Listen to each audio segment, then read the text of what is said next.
Vocês estão ouvindo aí? Está ouvindo, né? Obrigado, Marta.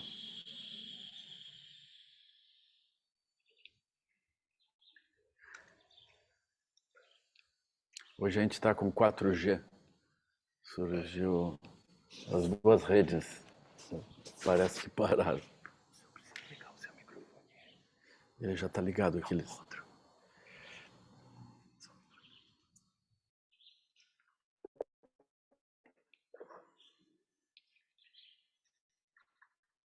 Tá para a sala, né?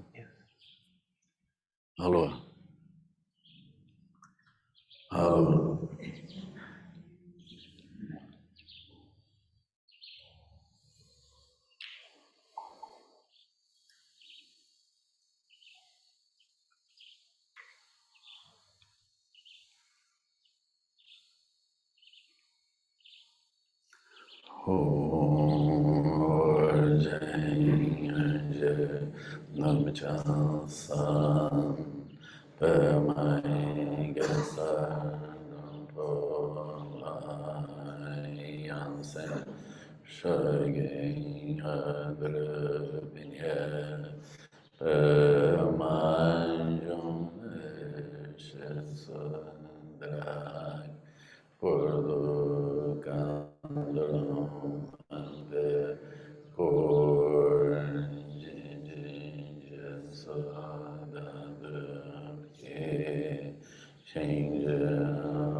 Chasu Chi Lai Jinsu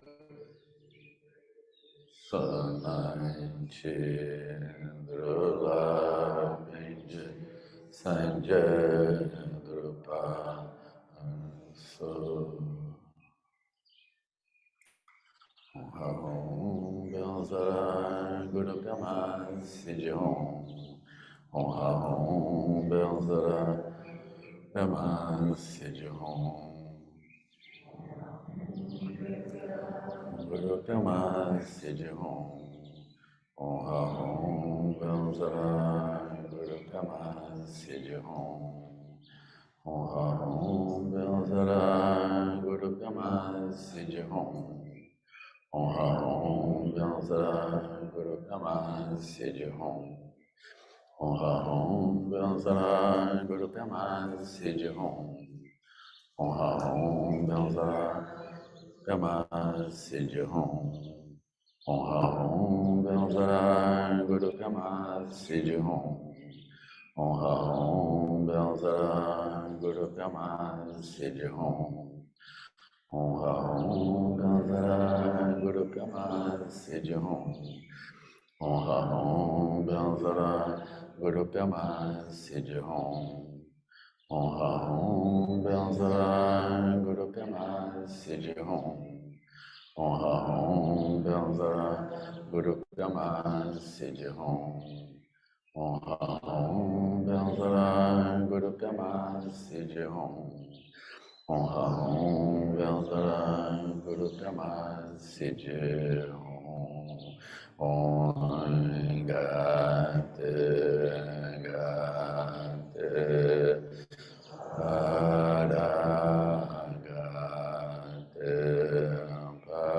Parasanga Bhanje Sohawenga Te Gate Paragate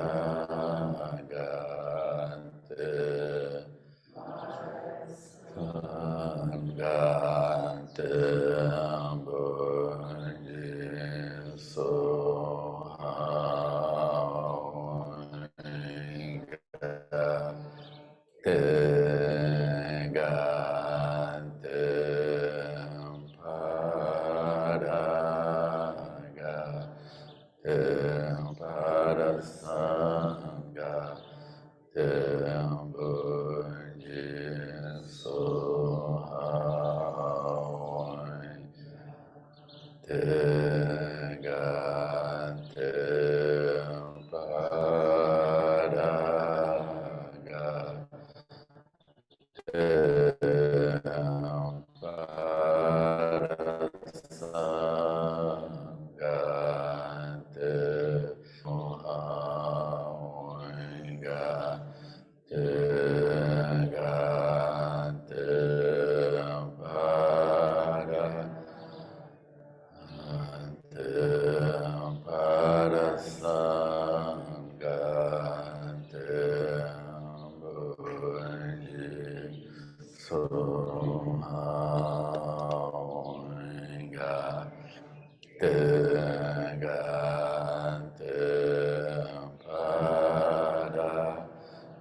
Bhanje Sohawenga Te Gate Paragate Parasanga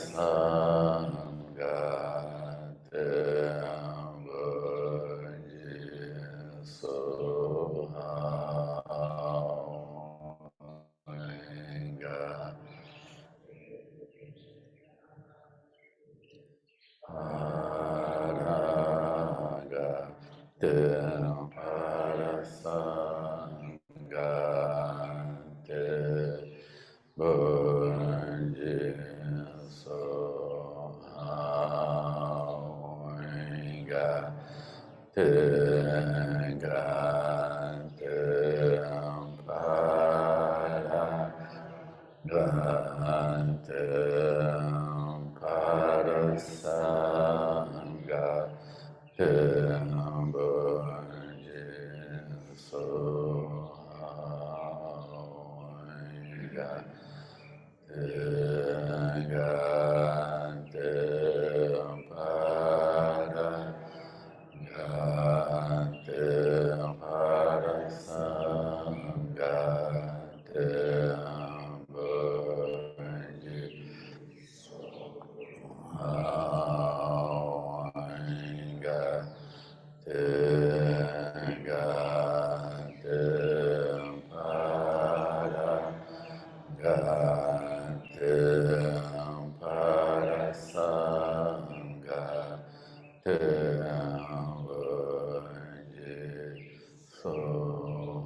Bom dia.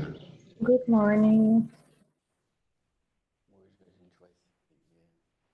Today we will continue in the paramita of kindness or morality. We had already begun yesterday, but I'm gonna go back a little bit to the first paragraphs of this paramita.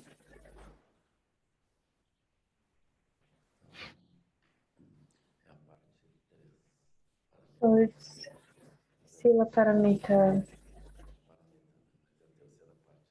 the practice of selfless kindness.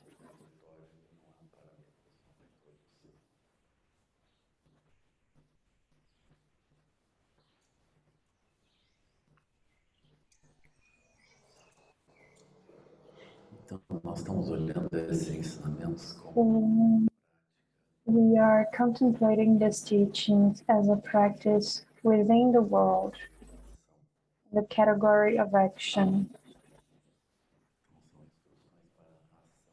So they are instructions for action.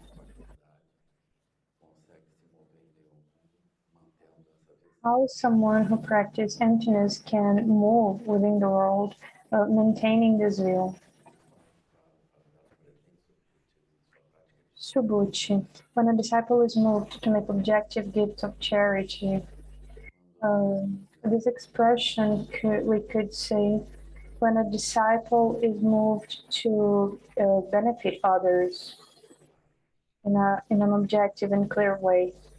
He should also practice the Sila Paramita of selfless kindness or morality. So it's a little bit strange because he was practicing generosity and now he's practicing morality.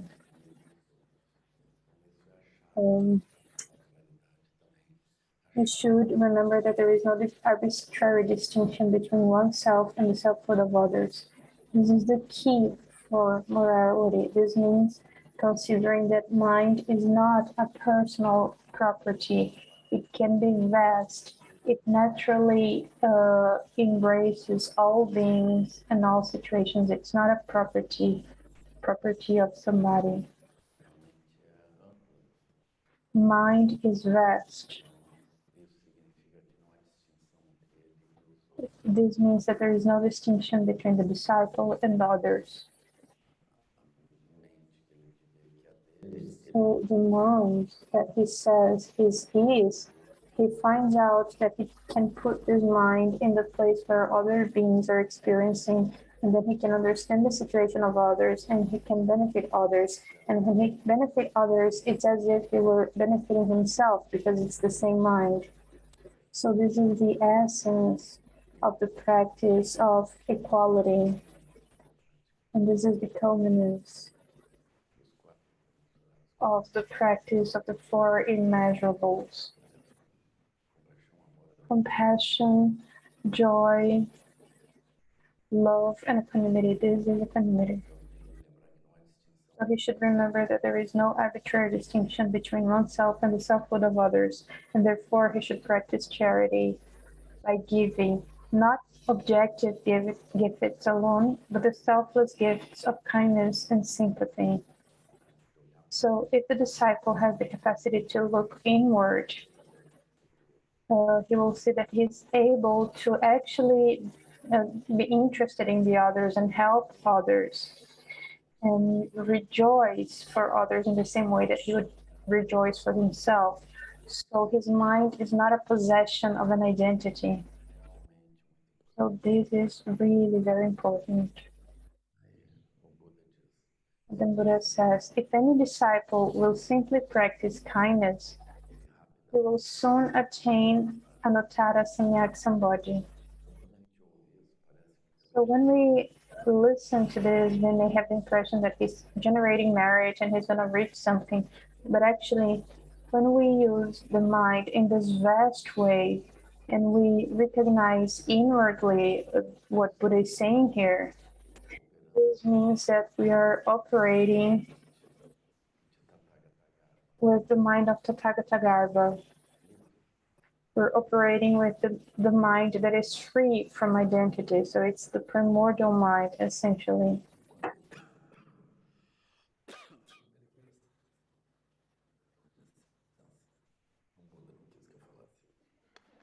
Buddha didn't want me to say this.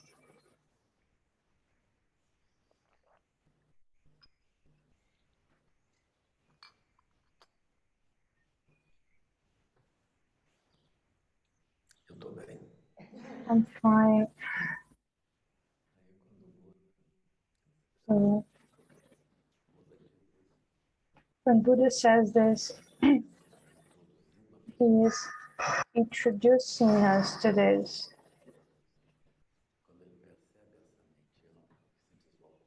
When we realize this vast mind that can move anywhere and doesn't have a specific place, when we access the others, where are the others? They are in the same place, but this mind has no place, it has no location.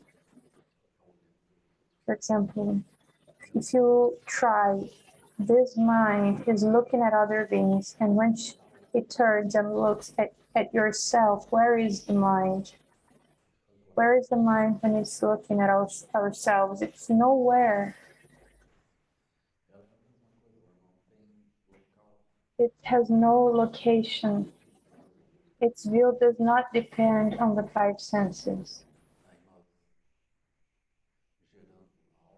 And then generating self-awareness regarding this, suddenly we are able to find Tathagata Garbha, the mind of the Tathagata, the mind of the Buddha, the environment, the mandala of the Buddha, which is the ultimate aspect. That's why the Buddha says, if he practices kindness, he will soon attain Anuttara Sannyaks body. This is a very important instruction. So if we simply practice kindness in a way that this is not an exercise of the identity, but there is an interest for others wherever they are, so we gain a natural freedom. We exercise naturally a freedom that is beyond identity and beyond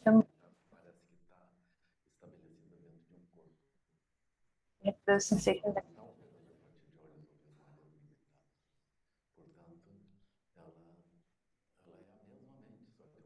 se referindo a isso e não está produzindo originação dependente desse mundo, ela é ampla. arises. Então nós localizamos aquilo que está além dessas limitações. All of this unity. Chubut, pelo que acabei de dizer a respeito da bondade, o Tathagata não se refere a que, quando um discípulo estiver trazendo benefícios, ele deveria manter em sua mente concepções arbitrárias com respeito de bondade.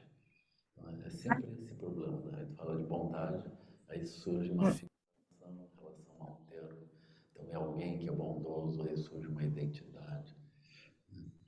Mas aí ele ultrapassa isso. Ele não deveria manter em sua mente concepções arbitrárias a respeito de bondade, pois bondade, afinal, é apenas uma palavra.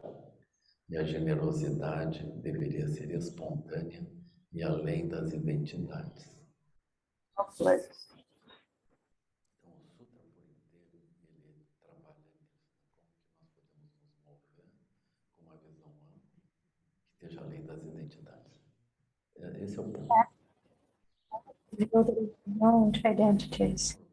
O Buda continuou, Chubut, se um discípulo acumulou uma tal quantidade de 7 tesouros, formando uma elevação tão alta quanto o Monte Sumério, e tantos montes Sumério quanto existem nos milhões de universos, e doá-los em caridade, seu mérito seria menor do que o que retornaria o discípulo que simplesmente observar e estudar esta escritura e na bondade de seu coração explicá-la aos outros.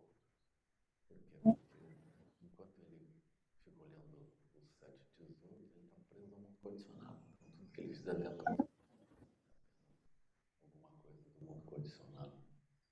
So whatever Tem uma visão ampla. person doesn't have a Esse último discípulo, aquele que simplesmente observa o ensinamento profundo, esse último discípulo acumularia bênçãos e méritos na proporção de 100 para 1. Sim, de 100 milhares de miríades para 1. Nada pode ser comparado a isso, porque são âmbitos diferentes, simplesmente assim. mirror to one. Não pensa, Shubut, que o Tathagata diria consigo, eu libertarei seres sensoriais. Esse seria um pensamento degradante. E por quê? Porque realmente não existe seres sensoriais a serem libertados pelo Tathagata. Então aqui novamente, se ele diz vou libertar os seres sensoriais, ele aparentemente está dando solidez à existência dos seres sensoriais. Mas se ele dá solidez à existência dos seres sensoriais, ele não consegue libertá-los.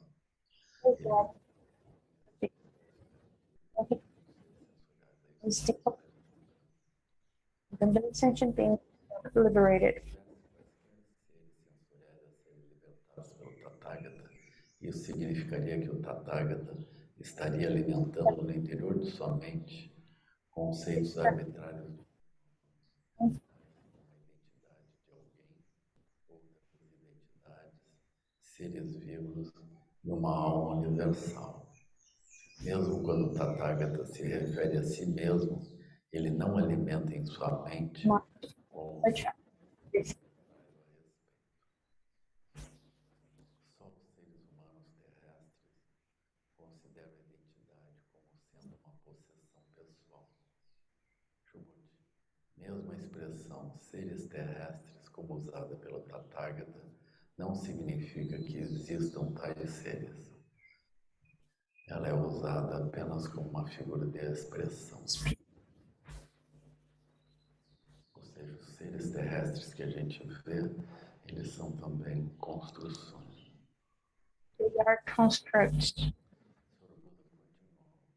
O Senhor Buda continuou. Se um discípulo oferecer como donativo uma quantidade bastante tesouro, suficiente Of para preencher tanto os mundos quanto os céus grandes just e se um outro discípulo, tendo compreendido o princípio da ausência de identidade de todas as coisas, e através disso tem atingido a perfeita ausência de identidade, esse teria mais bênçãos e méritos do que aquele discípulo que tivesse apenas praticado generosidade objetiva. E por quê? Porque os Bodhisattvas Mahasattvas não olham as bênçãos e méritos como propriedades individuais. Shubhuti queria o Senhor Buda. O que significam as palavras os Bodhisattvas Mahasattvas não olham as bênçãos e méritos como propriedades individuais? O Buda replicou, uma vez que essas bênçãos e méritos nunca foram buscadas com o espírito separativo pelos Bodhisattvas Mahasattvas, então, os Bodhisattvas Mahasattvas, eles olham de forma ampla e se movem, eles não buscam bênçãos, méritos e bênçãos, eles simplesmente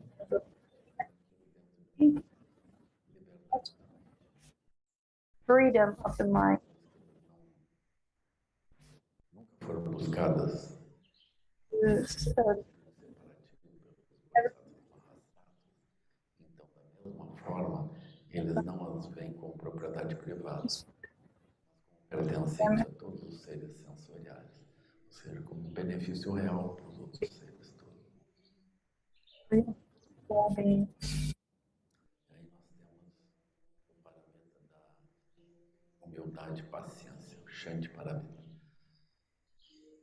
A gente começa com Dana, depois Sila, aí Shanti. Dana é generosidade, Sila moralidade. Vocês veem que moralidade é lucidez, não se separa de lucidez.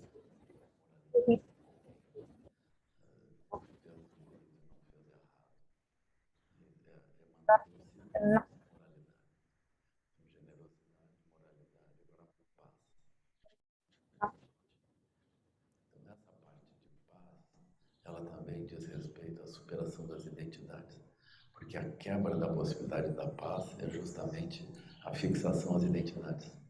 Aí a paz se vai, porque junto com as identidades surgem os três animais, né? A identidade já é o próprio javali. Aí surgem os outros animais, aí surge raiva, surge defesa, surge a bolha dentro da qual a identidade vive, se exerce. Né?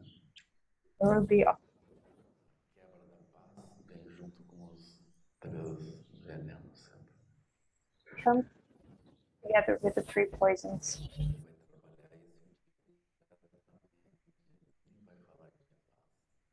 Ele vai falar de uma liberdade frente a esses obstáculos. O que pensa Subhuti? Supondo que um discípulo tenha atingido o grau de Krotapana, ele entrou na corrente. Ele poderia fazer asserções tais como: eu entrei. Esse grau de Krotapana é considerado um dos graus iniciais. Né? One of the Entrar na corrente não é propriamente um grau inicial. Essencialmente, quando nós passamos a olhar todas as coisas a partir do Dharma, nós essencialmente entendemos que nós seguirmos o outflow ou seguirmos as cadeias de pensamento, de atividades interconectadas por originação dependente, tomando uma base como verdadeira e multiplicando sucessivamente os pensamentos e visões, né? Isso Mas seria um problema. Então, quando a gente localiza isso claramente, é como se a gente tivesse entrado na corrente. Aí nós localizamos sim. o obstáculo. E, Nós vamos atingir, com essa visão, nós atingimos o grau de arhata, que é quando não há mais esse fluxo desse modo. this stream in this way. Mas eu acho difícil o primeiro grau protapana, a pessoa entender esse aspecto e se posicionar, considerar And a sua operação a partir disso. uh, Então, supondo que um discípulo tenha atingido o grau de Krotapana, entrou na corrente, ele for poderia this, fazer asserções tais como eu entrei na corrente, as I have não honrado dos mundos, porque ainda que em tal classificação de estágios, isso signifique que ele tenha entrado na corrente sagrada, ainda, falando verdadeiramente, ele não entrou em coisa alguma, nem somente se distrai com tais concepções arbitrárias como forma, som, paladar, odor e discriminação. É devido a esse grau de realização que ele está habilitado a ser chamado de Krotapana. Então ele entende, por exemplo, que quando surgem as formas, a sequência a partir das formas seria um obstáculo. Então ele entende isso. forms Ou tenta, né? fixated this. O que pensas, Shubut? Supõe que um discípulo chegou ao grau de Sakradagami, mais um retorno. One Isso more significa que ele vai morrer nessa vida, o corpo vai morrer e ele ressurge uma vez mais. come back one more time. Ele atinge a liberação. Já o Kordapana, ele pode ter vários renascimentos até amadurecer nas várias circunstâncias. Então ele não tem uma liberdade completa com relação às formas, som, paladar, odor, tato e discriminação.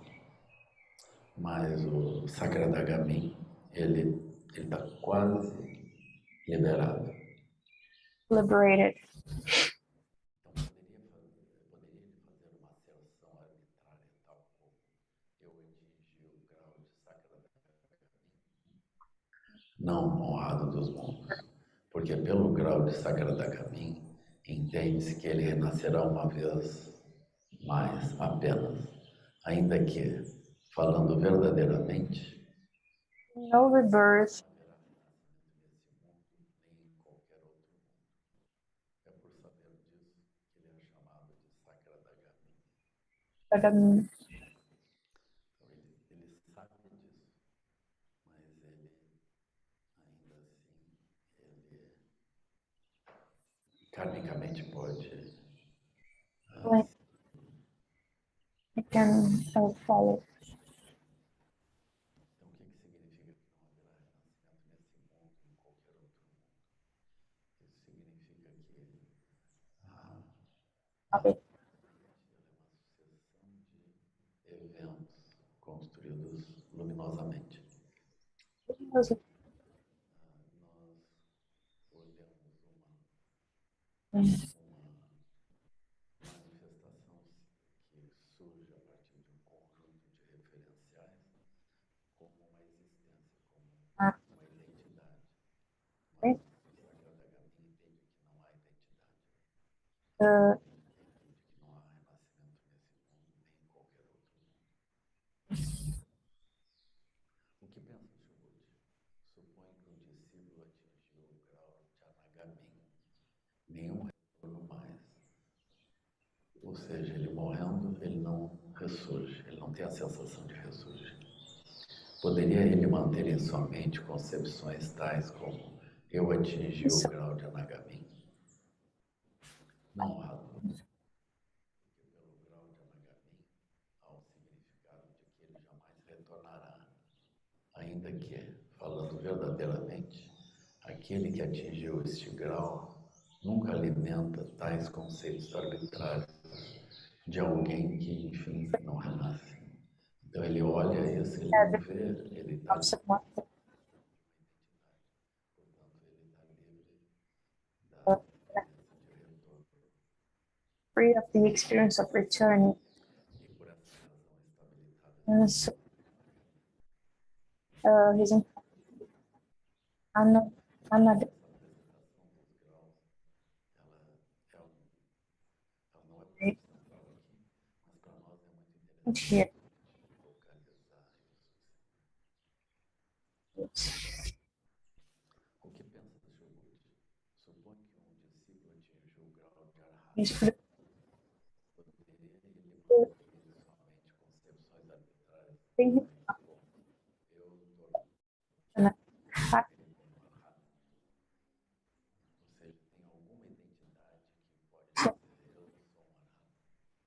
that can say I Não há tais coisas como alguém inteiramente liberto. Aí quando a gente vê isso, a gente pensa, pá, estou perdendo meu tempo.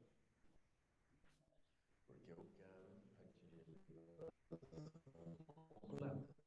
have Mas, na verdade, o que ele está dizendo é que não há uma identidade quando a liberação ocorre. is Ocorre justamente no então, Chris não há tais coisas como alguém inteiramente liberto, o arhata. Então, ainda que o arhata exista, o arhata não é uma identidade. Se tivesse um discípulo que tenha atingido esse grau de liberação, alimentando egoisticamente concepções arbitrárias tais como eu tornei-me um arhata, ele logo estaria discriminando coisas tais como sua própria identidade, identidade de outros, seres vivos, o mal universal, o mundo, as coisas, ele estaria trabalhando de forma totalmente separativa. Então, pronto, ele disser eu isso, eu aquilo, ele está dentro do mundo condicionado.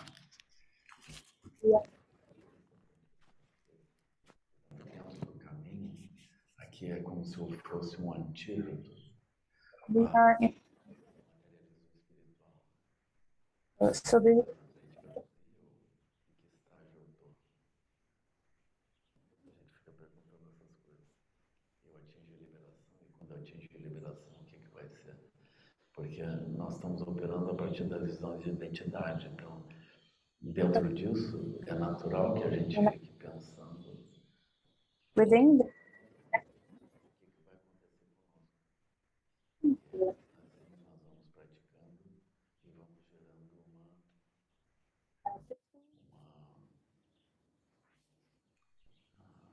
um aperfeiçoamento da própria noção da identidade. Então, durante muito tempo, nós ainda seguimos assim, sem chegar ao grau de Krotapana, que é o primeiro. reaching the curse.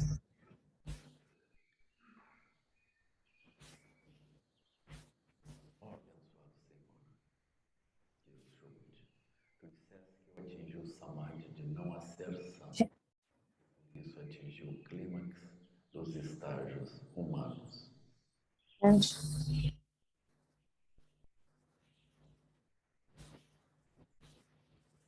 E devido a isso, eu sou um arhata. Se eu tivesse alimentado no interior da minha mente o pensamento, eu sou um arhata, livre de desejo.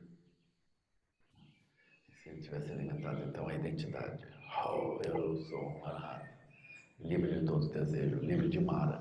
O que significa livre do desejo? As coisas que podem ser acessadas pelos olhos surgem, mas ele não toma isso para dar um encadeamento de originação dependente. Ele não toma isso. Aí, do mesmo modo, rising ouvidos, nariz, língua, tato, ele não toma objetos de olhos, ouvidos, nariz, língua, tato e mente como suporte para a geração de imagens luminosas subsequentes construídas. Ele não vai fazer isso. E quando ele está vendo essas imagens, ele vê também a identidade que vê. Então ele não está fazendo esse tipo de engano. We're not incurring this kind of mistake. Então, abençoado Senhor, tu disseste que eu atingi o samadhi da não aserção e por isso atingi os estágios humanos. E devido a isso, eu sou um arhata. Emma, No interior da minha mente o pensamento, eu sou um arhata livre de todo desejo. O Senhor não poderia ter declarado que Shubut enche-se de satisfação na prática de silêncio e tranquilidade. Então, esse silêncio e tranquilidade é a culminância de shamatha. Então, o arhata, ele tem a culminância de shamatha. Então, ele não é um ser iluminado. enlightened. Ele tem essa qualidade de não ser arrastado por dentro do samsara. Mas, por exemplo, ele ainda vê o samsara como tal, enquanto os Budas iluminados, eles veem o samsara como uma mandala totalmente luminosa. Lumina. Eles veem Dharmadhata. Siddharma Datta.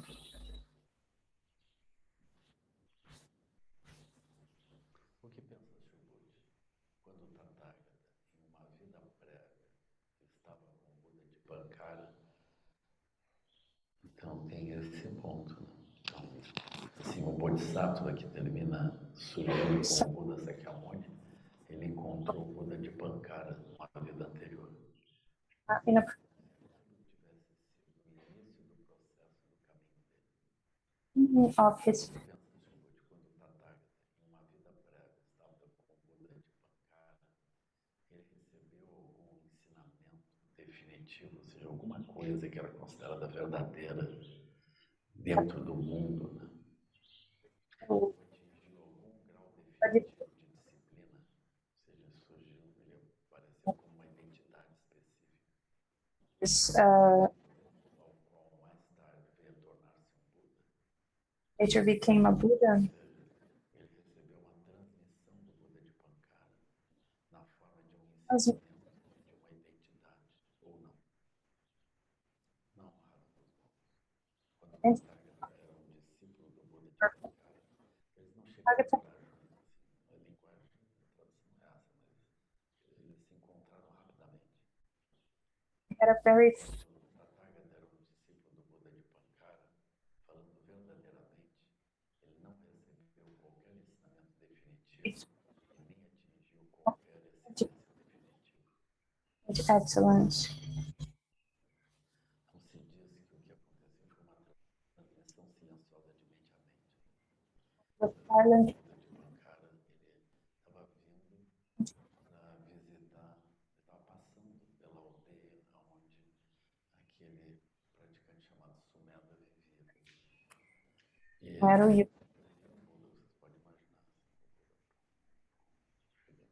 E aí tinha uma emoção, todo mundo assim estava moved. completamente comovido. Assim, o Buda veio. Mas aí tinha um lugar enlameado. It's E a o place Sumedha então pega o manto dele e bota sobre o lugar enlameado. Eu acho que não devia ser muito enlameado, não, um pouco. Aí o Buda passa. Aí quando ele chega em cima do manto, ele assim, olha para o Sumedha, dá uma olhada. Aí o Sumedha, aí ele, a mente lúcida e vazia do Buda de Pankara, totalmente fora do samsara, completely out. esse rosto para o Sumedha. E o Sumedha, ele fica com essa cara assim, uma semana. Então ele recebe aquela transmissão, ele vê aquilo. É que não tem uma palavra. There is O no Buda, ele não diz nada, não transmite nada, não faz nada. Mas o Sumedha captura aquela mente. capture. E a mente está mente totalmente livre. That is completely Then at this surge o Bodhisattva. E o Sumeta passa a trazer benefício aos seres a partir dessa experiência experience, que ele tem junto com o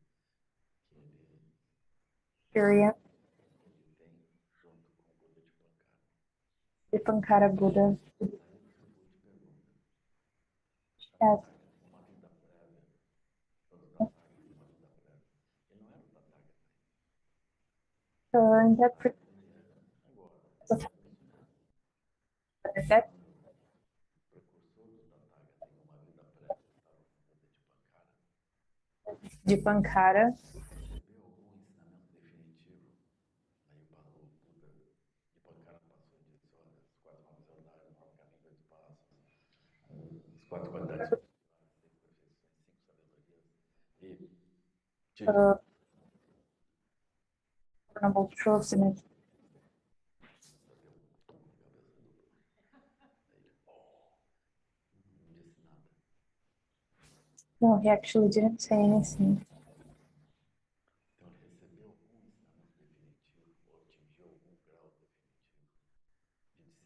Ou seja, deu agora você isso, agora você aquilo.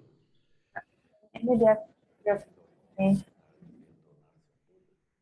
Buda. Buddha, Então o Buda pergunta para o Subhuti, só para ver o que o Subhuti vai dizer dessa. Aí o Subhuti é super afiado. is very sharp. Estudado tudo já.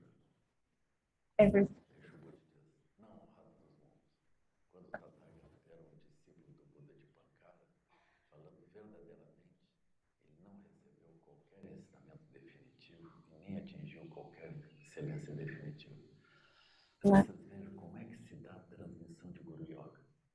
how O Buda fez a transmissão para o Subhuti. Por quê?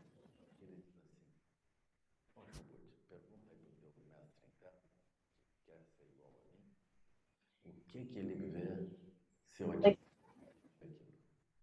is if I Ô mestre interno, como é que é isso? could O consult, mestre interno responde, não tinha nada. Assim, o Buda vê se está o mestre interno, vê se está assim com ele ou não. Então esse é Guru Yoga. Quando aquele mestre interno está purificado, when this inner a mente de um é igual à mente do outro. Por isso que quem dá o ensinamento é o Subhuti, e não o Buda.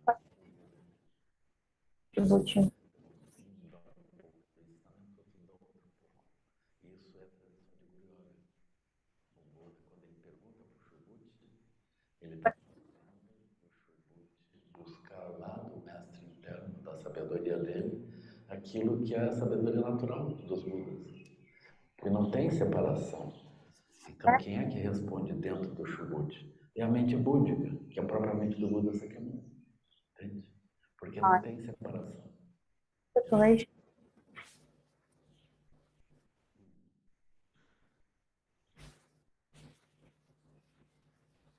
Não raro dos mundos.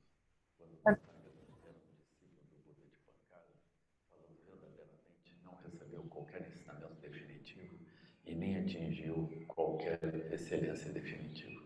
Aí o Buda podia ter perguntado, como é que você responde isso?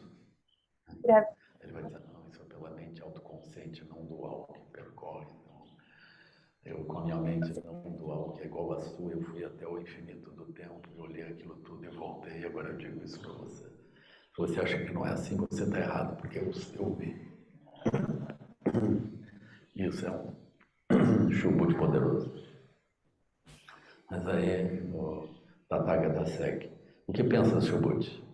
Os Bodhisattvas Mahasattvas embelezam as terras de Buda para onde vão? they go. Sempre assim, o Buda vem com uma coisa assim, que parece que não é nada. Não honrado dos mundos. E por quê? Porque aquilo que o senhor quer dizer pela expressão embelezamento de terras de Buda é mera figura de expressão. And this Aí o Buda podia dizer, sim, Chubut, você está indo bem, mas um elogio. Eu acho Buda Sakyamuni, mais ou menos. Não sabia essa coisa de reforço positivo. right.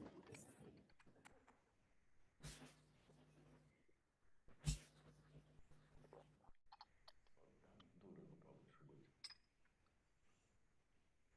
Subúrbio. Então, o que pensa o Subúrbio? Quem é que inventou essa coisa de embelezamento das terras de Buda? Foi o próprio Buda. Agora vai perguntar para o Subúrbio se aquilo existe ou não. Isso é uma armadilha, isso é uma pegadinha. O que pensa o Subúrbio? Os bodhisattvas Mahasattvas embelezam as terras de Buda para onde vão. Ou seja, os bodhisattvas Mahasattvas Hum, a ajudar as pessoas a ver melhor e melhor e melhor, né? Vão surgindo as terras de Buda que vão, que elas surgem como se fosse um veículo, como se fosse um local, como se fosse um barco que leva para o outro lado, uma nave. Mas os bodhisattvas Mahasattvas estão praticando Subúrbio. compaixão, estão praticando sabedoria e vão melhorando a cultura.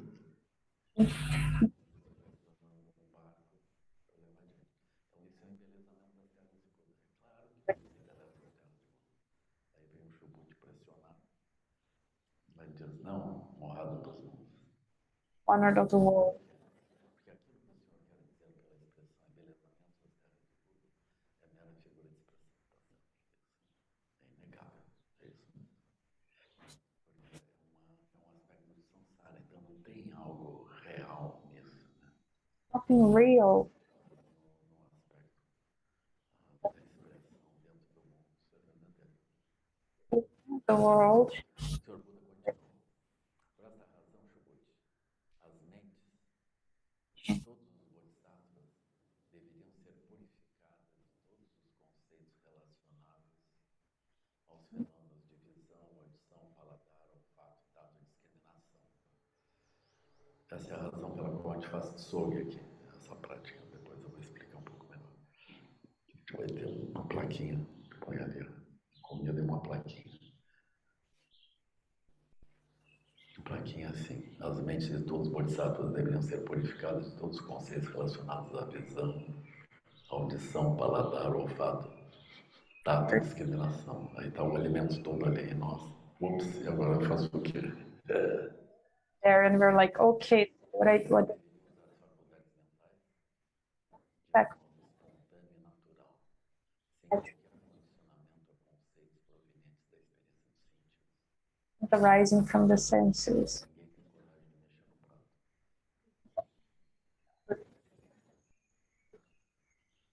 Então isso significa o quê? Que a gente olha para aquilo, a gente não deveria dar sequência Intuition independente. and arise. Chubut, supondo que um homem tem um corpo tão grande quanto o Monte Sumero, o que pensa? Seria esse corpo considerado grande? Great. Mensurável. Que bobagem é essa? Corpo grande como o Monte Sumero. Que pergunta é essa? Por que você não fica mais calmo, meditando, que não se bobagem? Aí vai perguntar isso para o Chubut. Aí o Chubut, né, pressionado também, o Buda, né? The pressure has Extraordinariamente grande, ou seja, delusivo, prodigioso. wardrobe. Porque aquilo que o senhor quer dizer com a expressão grandeza do corpo humano não é limitado a qualquer concepção arbitrária, seja como for. Assim, isso pode ser corretamente chamado de grande. Então, aquilo, a pessoa imagina isso, né? Sobre o que foi dito anteriormente a respeito do terceiro paramita da paciência, o Tathagata não mantém somente quaisquer concepções arbitrárias dos fenômenos de paciência. Ele meramente se refere a isso como terceiro paramita. E por quê? Assim, então a paciência não é uma ação, é uma liberdade diante das coisas que surgem. Regarding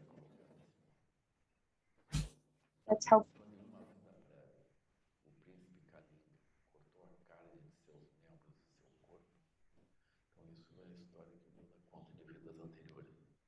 of Kalinga's O príncipe Kalinga que atacou o back próprio Bodhisattva. types. Então o Tathagata permaneceu livre de ideias tais como sua própria identidade. Então ele não tinha uma sensação de identidade com relação ao próprio corpo. It's a sense of of identity regarding his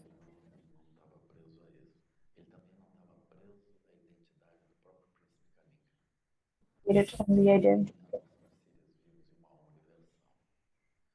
Ele também não estava preso à identidade do próprio príncipe Kalinga. on the identity. Se ao invés desse sofrimento ele tivesse alimentado essas ideias arbitrárias, inevitavelmente teria caído em impaciência e ódio. That cherished any of these Isso seria a quebra da paciência, mas manter a lucidez é essencialmente a paciência. things. Além disso, eu lembro que durante minhas 500 vidas anteriores, usei vida após vida para praticar paciência. Ou seja, para não perder a visão de não focar a própria identidade, a identidade dos outros, não interpretar desse modo. Being on identity of Eu usei vida após vida para praticar paciência. Então, nós temos muitas oportunidades disso. Nós estamos constantemente chocados, nossas identidades estão tensionadas em vários momentos. flashing our identity. A prática da paciência não é assim, bom, eu sou paciente por enquanto, mas também não exagerando. É assim, não é isso, não é não a prática da paciência, é a prática da lucidez diante daquilo. Patience is actually the practice of lucidity.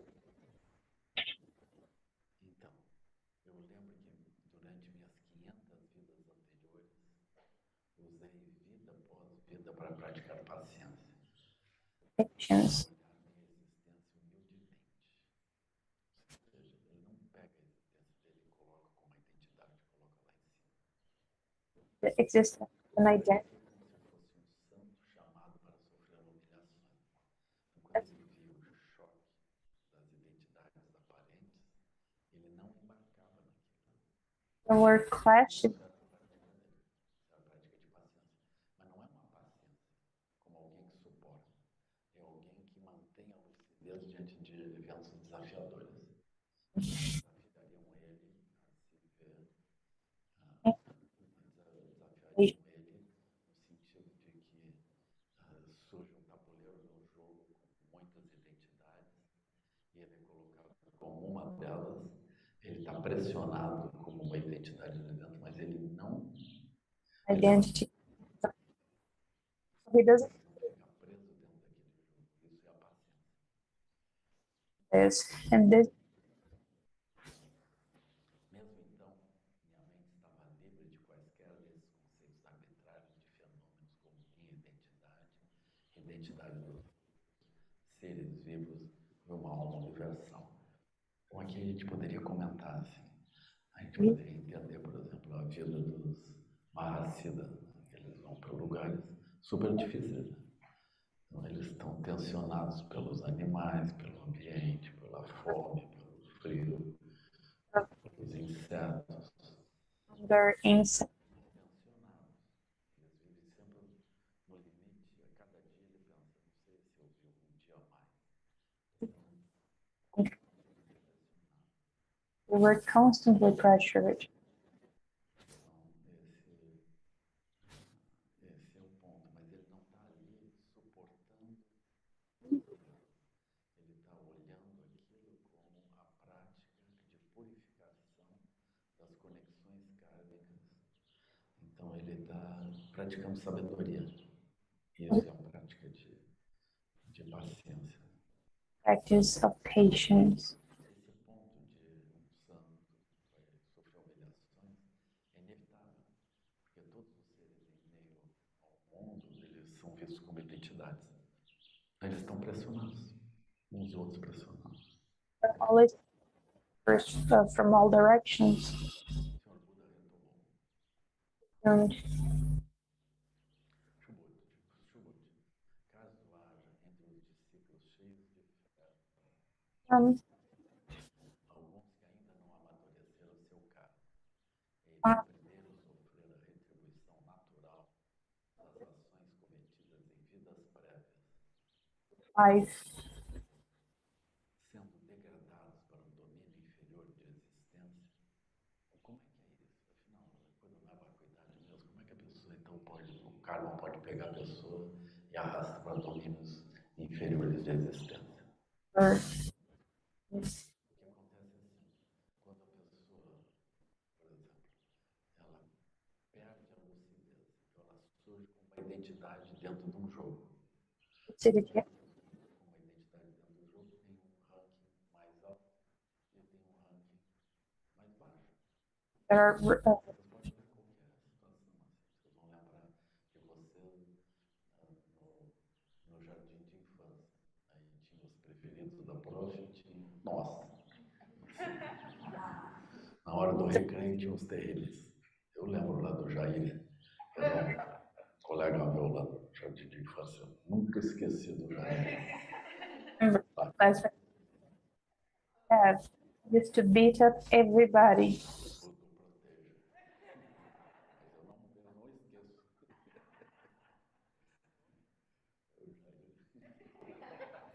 Deus o proteja. Mas eu não esqueço. Não esqueci. Essa coisa não é fácil. So it's not easy. E o Jair, né? Você tinha um ranking. Os terríveis, como é que é? How you Aí, em cada lugar, no primeiro ano, outro ranking, no segundo ano, outro ranking, sempre tem um ranking. Aí, qual é o lugar que nós vamos? A gente viveu um ranking, nós estamos em algum lugar. Aí, pelas condições kármicas, nós somos levados a um lugar inferior. Aí, que horrível. Mas quem não está dentro daquela bolha não vê isso. Aí chega, não vê ranking nenhum, não vê crise nenhuma, porque ela não está vendo aquilo, gente. they will not see any crisis. Mas a pessoa vê. Who is immersed within this bubble of reality, they will see it. Se a pessoa surge como um ser, com uma We identidade, ela está dentro de uma bolha. Nessa bolha tem um ranking. Tem um abusador ali. E tem um lugar nosso, que é lá embaixo, para sofrer tudo. in a lower place and a higher place. Além disso, eu lembro que durante minhas 500 vidas anteriores, But long ago, remember, infinitas, usei vida após vida para praticar paciência, para olhar minha existência humildemente, como se fosse um humano chamado para sofrer humilhações. Mesmo então, minha mente estava livre de qualquer desses conceitos arbitrários de fenômenos como minha identidade, identidade dos outros, ser my own full self. Aí vem o Jair e tu diz, eu estou livre da minha identidade, da identidade dos outros, dos seres vivos de uma alma universal. O Jair, pum!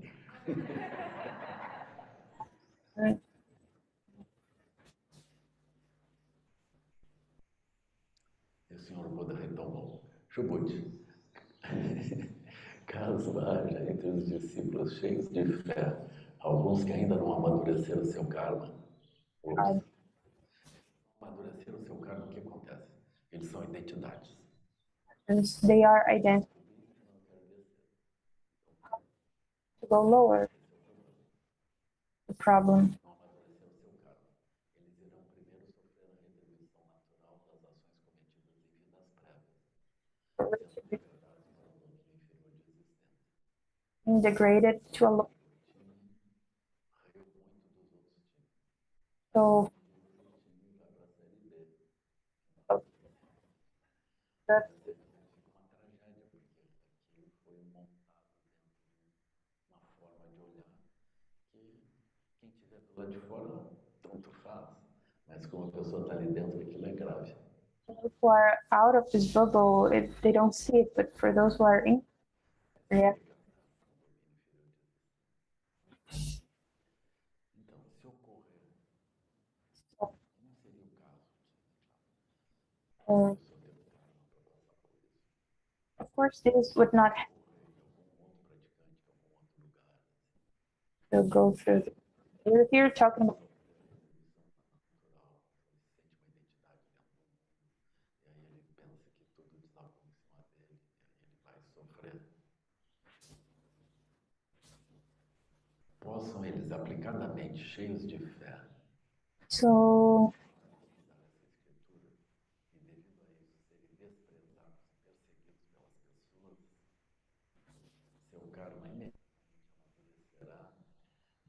prontamente atingirão a notar essa minha Sambodhi. minha Sambodhi.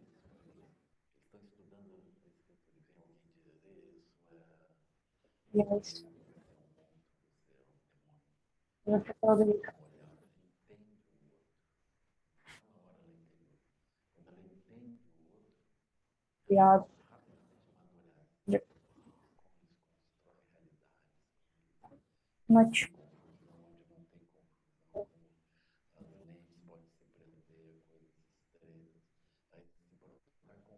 se prender a coisas estreitas. Aí se brotar compaixão pelo outro, uma compreensão, aí houve um amadurecimento nosso, cara.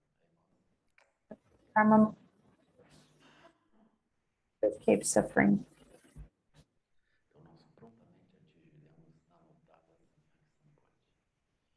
Oh, Eu lembro que muito tempo atrás, inumeráveis assanhas de kalpas, antes do advento do Buda de Pankara, falta tivesse sido cometida por mim. having been committed by Vivenciei e recebi instrução espiritual e disciplina de 804 milhares de miríades de Budas. 104 Buddha. Oh, he really worked.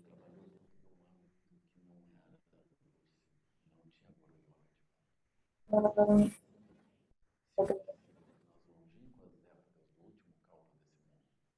of the of this world, Estudar e pôr em prática os ensinamentos dessa escritura, as bênçãos que por isso vier a ganhar, excedem muito aquela adquirida por mim durante esses longos anos de serviço e disciplina sob a orientação de tantos Budas.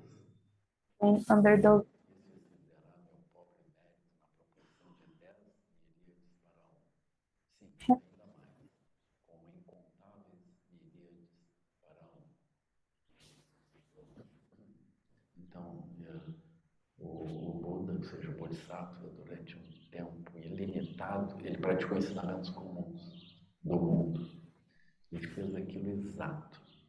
things within the world, Se a pessoa entender como a mente transcende as visões das bolhas, isso my é uma enorme vantagem.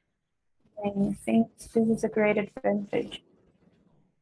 Subodhi, encontrasse o que falei sobre a inestimável bênção que virá aos discípulos aplicados que observam e estudam essa escritura, mesmo nesse longínquo último calpo. Practice the script.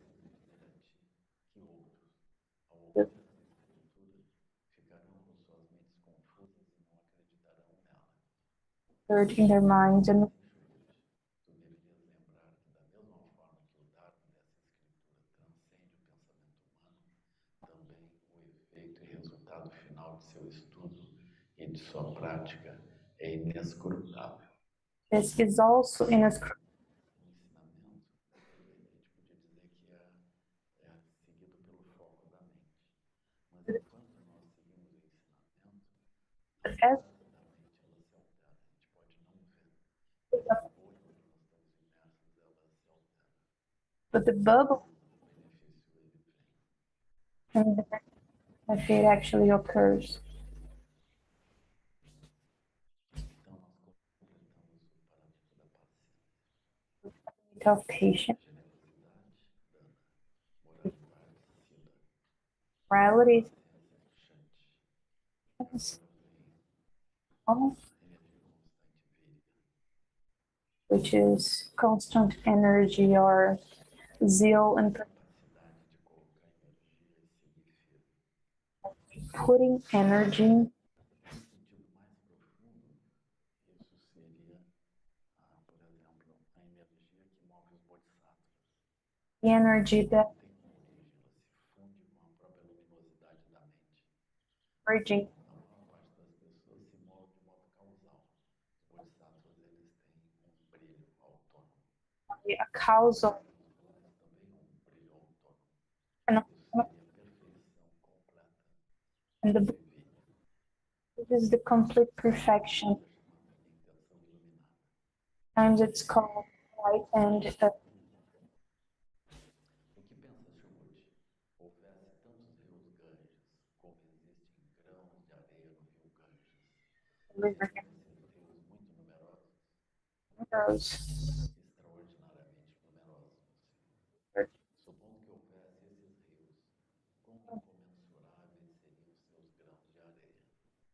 And Se um which discípulo bom e piedoso, seja type homem ou mulher, or pudesse ofertar como donativo uma quantidade tal dos 7 tesouros em so pomba dos grãos de areia, with the marriage considerável retorno em bênçãos e méritos que ele receberia.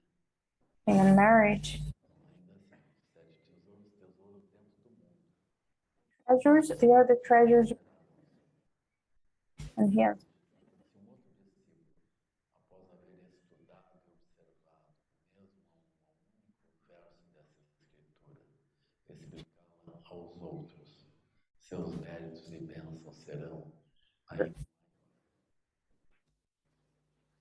Além disso, Chubut, se algum discípulo em algum lugar ensinasse mesmo Scripture um único verso dessa escritura, esse lugar se tornaria chão sagrado e seria reverenciado e enriquecido pelas oferendas dos deuses, ervas e espíritos, como se fosse um pagode sagrado ou um templo. or temple.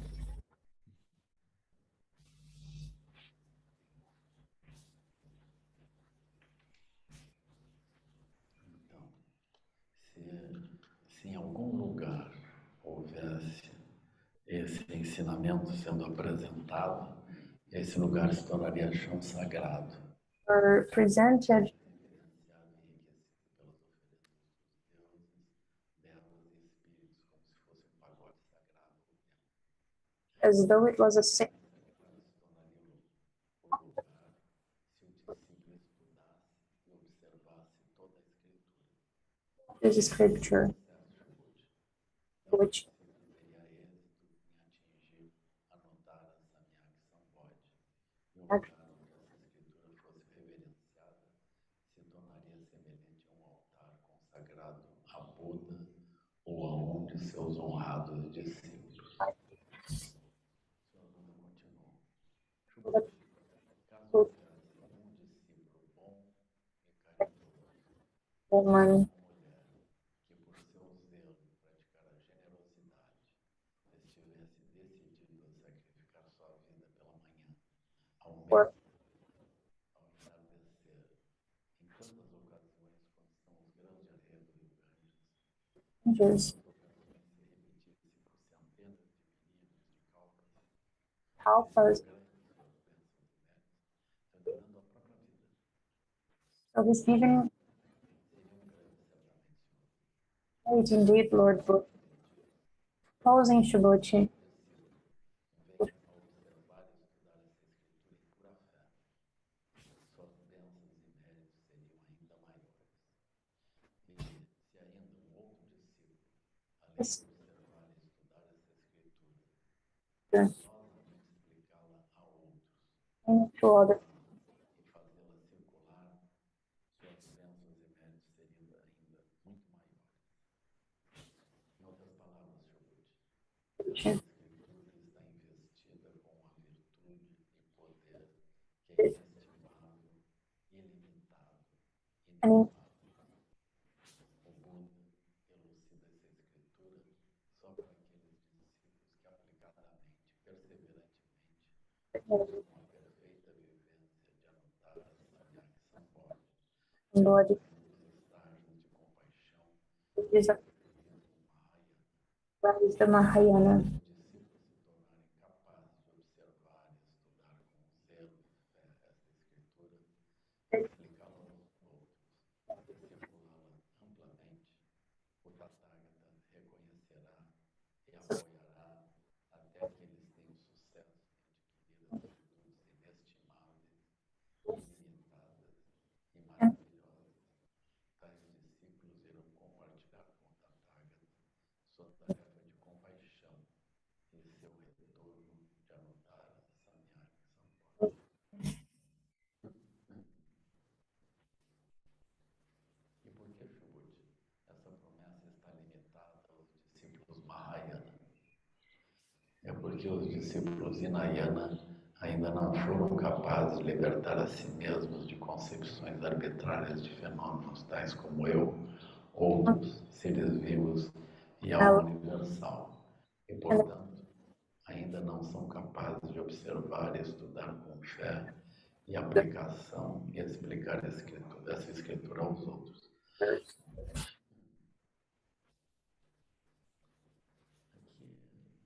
expressões Hinayana Mahayana, elas são Hinayana um pouco difíceis de entender. are a little bit. Enfim, a gente toma aqui como a definição de Hinayana. Hinayana, aqueles que não foram capazes de libertar a si mesmos de concepções arbitrárias de fenômenos tais como eu ou seres vivos e alma universal. Então, the phenomenon Ensinamento antigo do Buda, vocês vão ver o Buda libertando as pessoas dessas identidades. is liberal. Os Hinayanas são uma posição que não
Sorry.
Lama, yeah, Lama is back.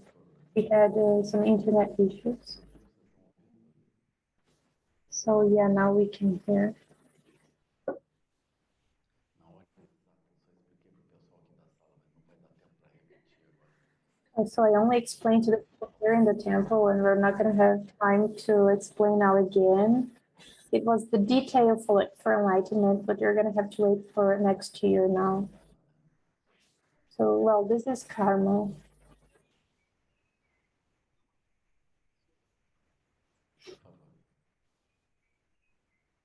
So apparently there's a question. Eu vou concluir essa parte. So Lama is going to finish first the. So I was explaining the question of Hinayana and Mahayana. I've never found anybody who says, I am Hinayana. We never find it. People say, I'm Theravada. They don't say, I am Hinayana.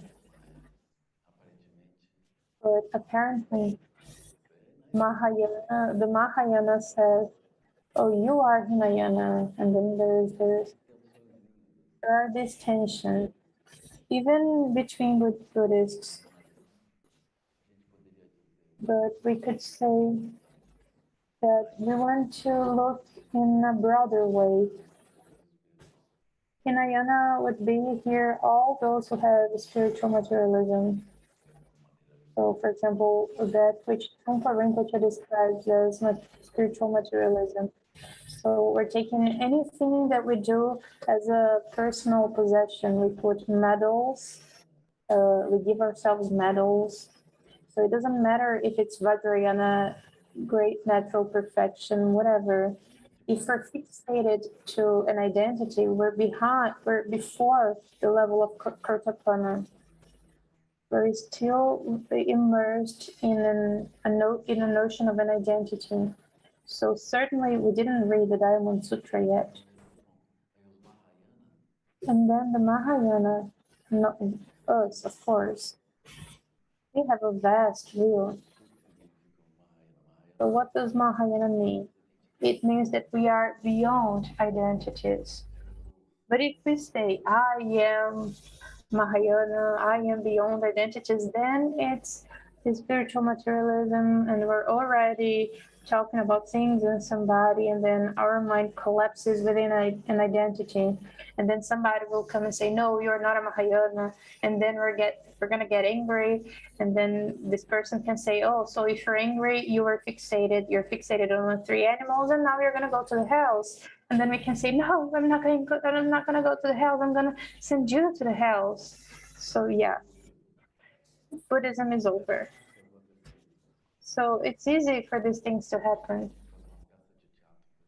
I think we should have a play, a theater play with this. And why Shibuchi is this promise limited to the Mahayana disciples?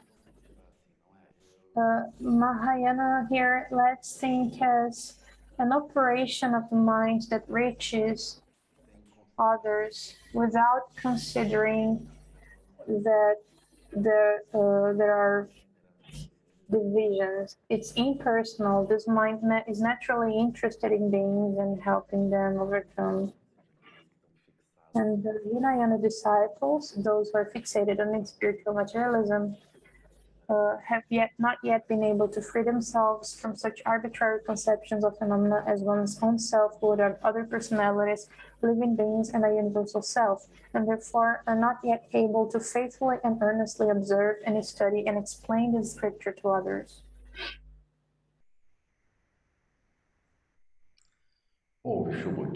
Listen, Shubut. Whatever this scripture shall be observed and studied and explained, that place will become sacred ground to which countless devas and angels will bring offerings. Here, devas and angels are the beings that belong to the desire realm.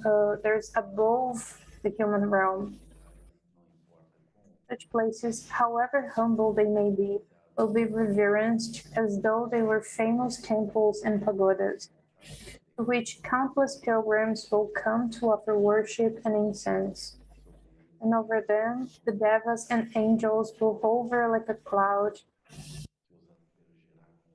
and will sprinkle upon them an offering of celestial flowers. So if the devas and angels are around, that means that there are many merits. There's a lot of merit here. So I'm gonna stop a little bit if there's any question.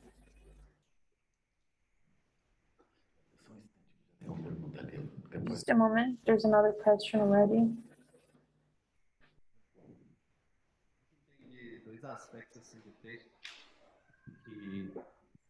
There are two aspects of the text that I didn't understand. Maybe because I don't know the story. One of these aspects has to do with for me, it looks as though this event took place. But, Buddha here is talking about a scripture, but how come he's talking about a scripture? This was oral tradition. And how could he say in the future and know that this conversation would later become a scripture? Yeah, well, it looks a little bit contradictory. Subhuti himself will say that he had heard this many times and never understood, but now he understood it. I would say that this category of teachings was offered many times by the Buddha, And here they are using the word scripture for that. But it's actually the teaching about the nature of non-identity of self and things. Was it a problem in the translation?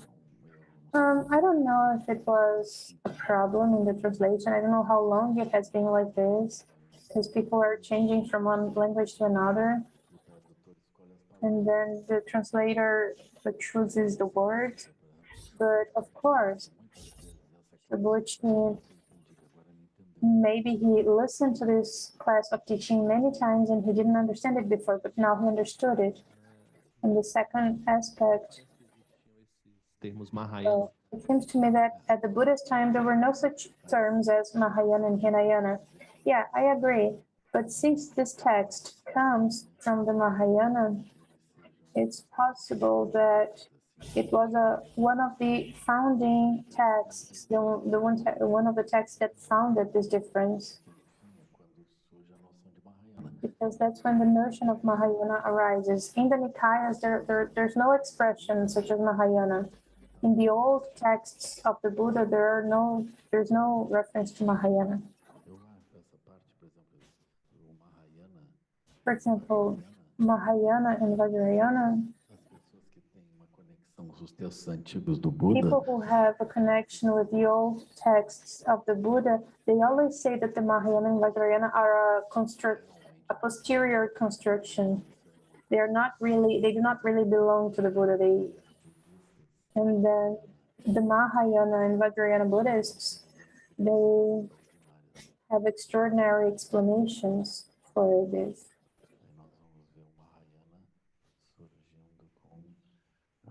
The Mahayana arises with Maitreya Bodhisattva giving teachings about emptiness, and this irradiates. And in the Vajrayana, it's said that it's the Buddha giving teachings in a different place, not in the ordinary earth. But I prefer to contemplate this not as a historical aspect, from a historical perspective, but I prefer to understand this as a comprehension of the Buddha's mind.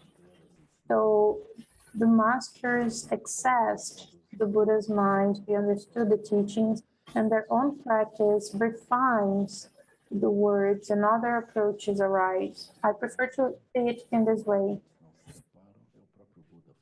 So the masters, since the minds are not separated, they are the Buddha speaking. It's a little bit like the tertons. So in the Vajrayana, there are the 10 tertons. The tertons are Guru Rinpoche.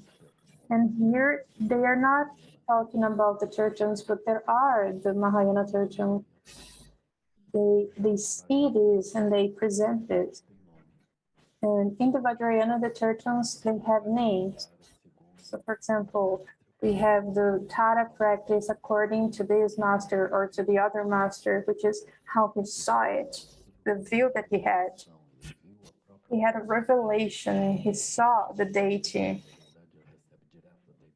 So he receives directly from the deity, and then he practices it and obtains the realization of that. And then he gives the empowerment of the skillful means for the other to practice. So I'd say that the Mahayana operates in a similar way, but it's operating from a completely impersonal perspective. It's as though the Buddha himself were saying this. Dojun Limpa, quando fala, ele When também Dojun Limpa speaks, he also has visions of the deity. So he doesn't say that he is saying this. He says that the deity is saying this.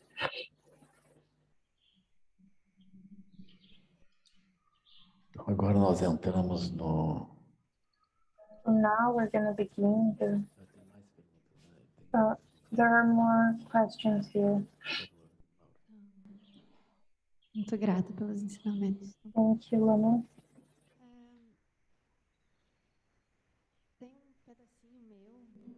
Não queria nem falar. Mas já que tem um outro There's a pedaço. part of me that wanted to be not to say anything, but another part of me wants to speak. So you are divided right now, yes. Quando, por exemplo, no texto, o Buda diz que When in the text, the Buddha says that Sumedha, interagiu com Buda. he interacted with Dipankara Buddha and matured his karma to the point that in the following lives he followed the path. Ele está interagindo com o Buda. If he's interacting with Buddha, Já iluminado, porque o karma isn't this already an enlightened process? ele está interagindo If he's interacting que não tem with ação kármica, the Buddha who is not a karmic manifestation because he's liberated, não é kármico. how is it possible that for one it's karmic and for the other it's a manifestation of his limitless nature? Sumedha, when he interacted with Dipankara Buddha, he received the transmission of Buddha Dipankara's mind. But the mind operating within the body creates conditioned meanings that go back to the very origin of the body. So he has to purify all of these meanings that arise from the body, and we don't know where they come from, but they come. And then Sumedha uses this Buddha mind that he received to elucidate the conventional meanings. So he walks in the world encountering conventional meanings and appearances, and then he practices and purifies until he attains enlightenment.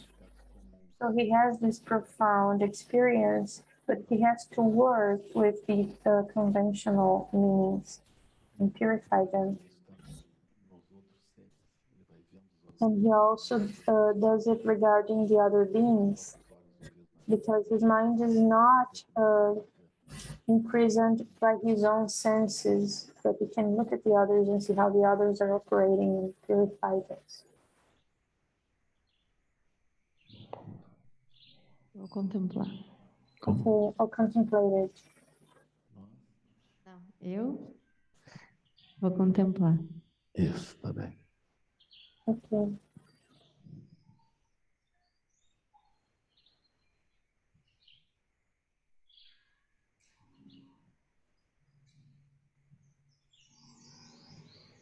Eu nem sei se essa é a hora de perguntar, mas I don't even know if this is the time to ask it, but something that I have heard is that in the area of literature and narratives, there is the instruction or the suggestion that the person tries not to use the word. I couldn't understand the word. Como que o psicanalista pode dizer uma coisa dessa? So how to do it? Bom, se quiser usar, usa, né? Oh, if you want to use it, you can use it. Precisaria entender que a palavra eu, ela é uma The word is I. Yeah, we should understand that the word I is a language, it's not a reality.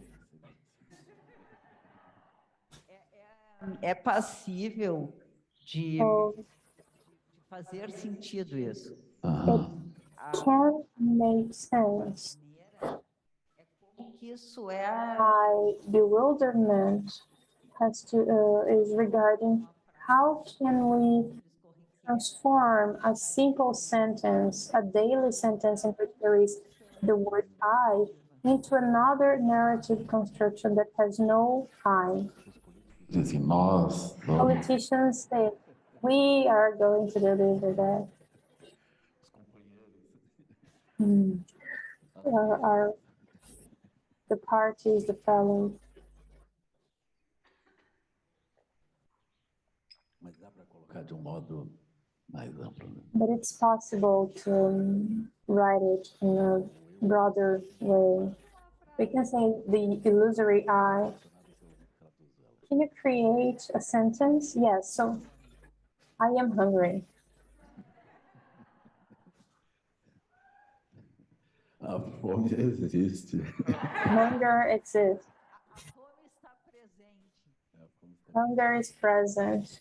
Há uma sensação de fome, uma There is a sensation, an illusory sensation of hunger.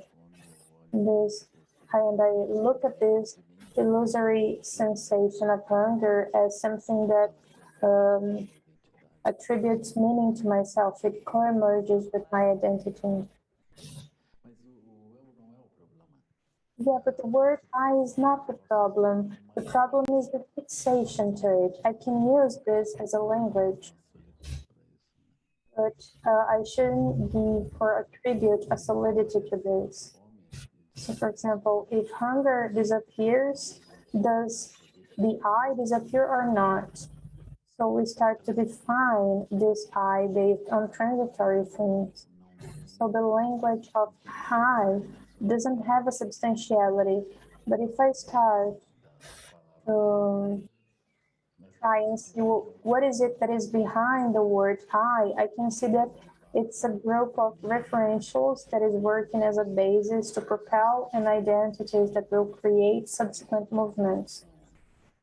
Eu tenho fome. And there is the expression, I am hungry. Later we will say so. Because of that, I'm going to the kitchen. So it's based on the previous. Visões subsequentes construídas. So there's a chain of constructed views. If we say there is no food in the kitchen, I think this person will collapse and maybe Uma hora mais tarde hoje. we could say lunch today will be 1 hour late, or today we are in retreat. It's a day for abstinence. Os praticantes com mais conexão. Or the person could also hear practitioners with a stronger connection. They don't feel hunger. Practitioners who go to the hell realms, they feel hunger. And then they're gonna, no, I'm not hungry. This is easy for me. Exatamente. Mas eu não vejo uma questão nisso. But I don't see any issue, any problem in this, because if we are in the world and we try to use a language that is not the language of the world, nobody will understand it. And the goal, Sunday evening, when you were talking about art,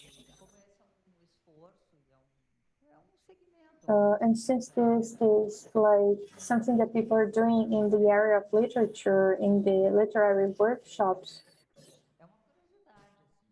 it was something that I was just curious about. From the psychoanalytic point of view, these collective unconscious, even though it's not a Buddhist teaching,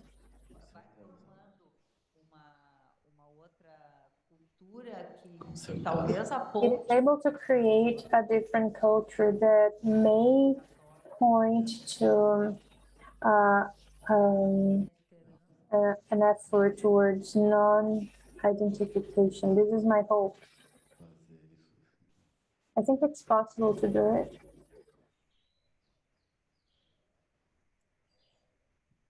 Agora, as identidades, elas são como... But identities are like pieces in a game, like the player who's playing a game. He has an objective meaning in describing that identity. The mistake would be to consider the identity as a permanent institution, cosmically or a reason that continues. Because actually, this identity doesn't have this capacity. It arises and it ceases, it arises and it ceases.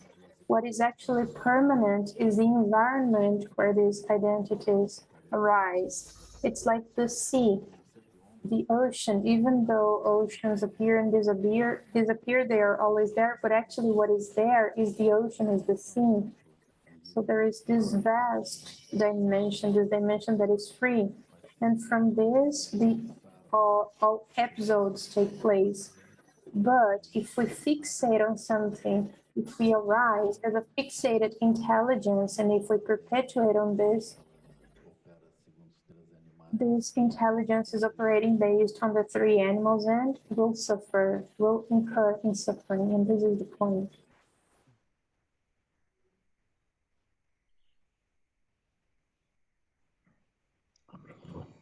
Obrigada, Lama. Eu, na verdade, tinha várias coisas que eu queria falar, mas eu sei que não dá Okay, so there are many things I'd like to say, but I know that I can't say everything. So I'll say this, and then if I have time, I'll say other things and other opportunities. Estou meio atrasada, porque não é muito de hoje. O assunto It's a little bit late because it's not about what we saw today, it's about what we saw in the previous days.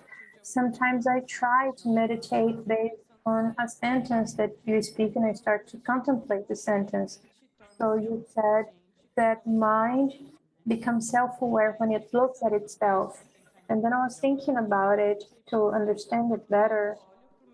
And I was thinking about when I look to my own body, and then I would be here, my eyes, and my body would be the other parts of the body. And when I look to my body, well, I see, for example, if it's fat or thin, but my eye cannot see my eye. So that I can see my eye, I need a mirror. And then I thought that this is more or less what happens when the mind looks at itself. The eye of the mind, I think, could be the primordial mind, the mind that is free from characteristics, which must be this broad, vast thing. But the other parts of the mind, I thought it could be the conditioned minds, which is what I see when I try to see to my mind. So I see a mind that is agitated, confused, or this or that, which is a mind with characteristics. So when I look like this, first, what I see is the mind full of conditionings, and then I get very confused because I'm not able to find this vast mind. And I think that so that I can see the mind that is free from characteristics, I need a mirror. And then I thought this mirror would be the appearances. I thought appearances could be a mirror. And then I thought maybe it's good to look at the appearances. But I also think that it doesn't really help to look at the appearances if this mirror is full of dust. And I think dust is negative tendencies. Or if it's too agitated, because then we don't have a clear image. And then I understood that this need for purifying, we need to purify our emotions and practice shamatha so that we can see better. And then yesterday, you talked about acquiring the ability of not being disturbed by appearances. And then in my head, I thought, if we don't have this ability, it's as though the mirror would suck us and then we're going to be taken to another world. And then I don't know, there must be many mistakes here, but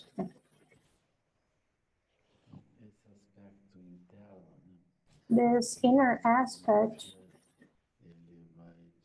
Dudjom Rinpoche says that when we try to practice shamatha, if we're sitting practicing shamatha, somehow we can say the mind is agitated or the mind is still. We're able to recognize that the mind is contemplating and it's seeing.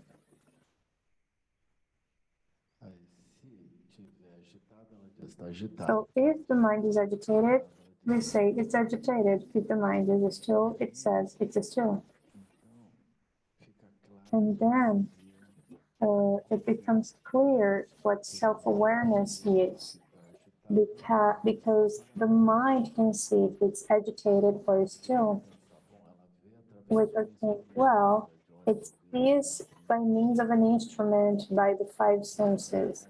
But actually, we start contemplating how it happens. The mind contemplates how it sees, and then it will not find any symbolic sign. It simply recognizes that it's either agitated or still. And this capacity of observing the very self-aware mind, we call it Rigpa. And when the Rigpa mind is seen by the Rigpa mind, by the self-aware mind, what does it see? It sees two eyes still. Actually, there are no eyes, but it sees an awareness that is still, that is self-aware, and is still, and lucid, and radiant, and without any content, without expectation, without time, without changing. This is what is found, and this is the target of the mind. But for example, when this mind contemplates the usual flow, it sees many content changing, and it can classify these contents. It can take referentials as bases and then classify the contents that appear. And then all of these is a luminous manifestation of this mind itself. And then we should try and recognize the referentials that are imputed in the classifications. And then we recognize that the mind, which is free operating through referentials, will create classifications. If we change the referentials, we're going to create different kinds of classifications. So this classifying wisdom, this wisdom that classifies, is not free. It's dependent on a collection of referentials that will then create the corresponding classifications. I think here I talked about the first part of your question, right? Na verdade, assim, a minha dúvida, Actually, my question is, eu acho que eu tenho essa tendência de buscar ver a minha I have the tendency of trying to see my mind through the appearances, and I'm afraid of losing because, of course, I'm hooked by the appearances. But I'm not able to do this path. I skip some stages. I understand that I should progress in shamatha, but I can't do it. But I think if you can look, you are already practicing this inner aspect. This is vipassana, and that's okay. While you try to practice vipassana, you are also improving shamatha, because as you practice vipassana, que estão vindo, elas estão condicionadas, então tu vai you should discover that the views that appear are conditioned, and then you can clean the conditionings that are the filters for the specific visions. And then by doing that, you can escape from it. Maybe with time, I'll be able to recognize the difference between the mind with no characteristic and the conditioned mind, because now I can only see the conditioned mind. Aí eu acho que eu tenho que treinar esse meu olho para ver mais. I have to train my eye so that I can recognize the mind with no characteristic.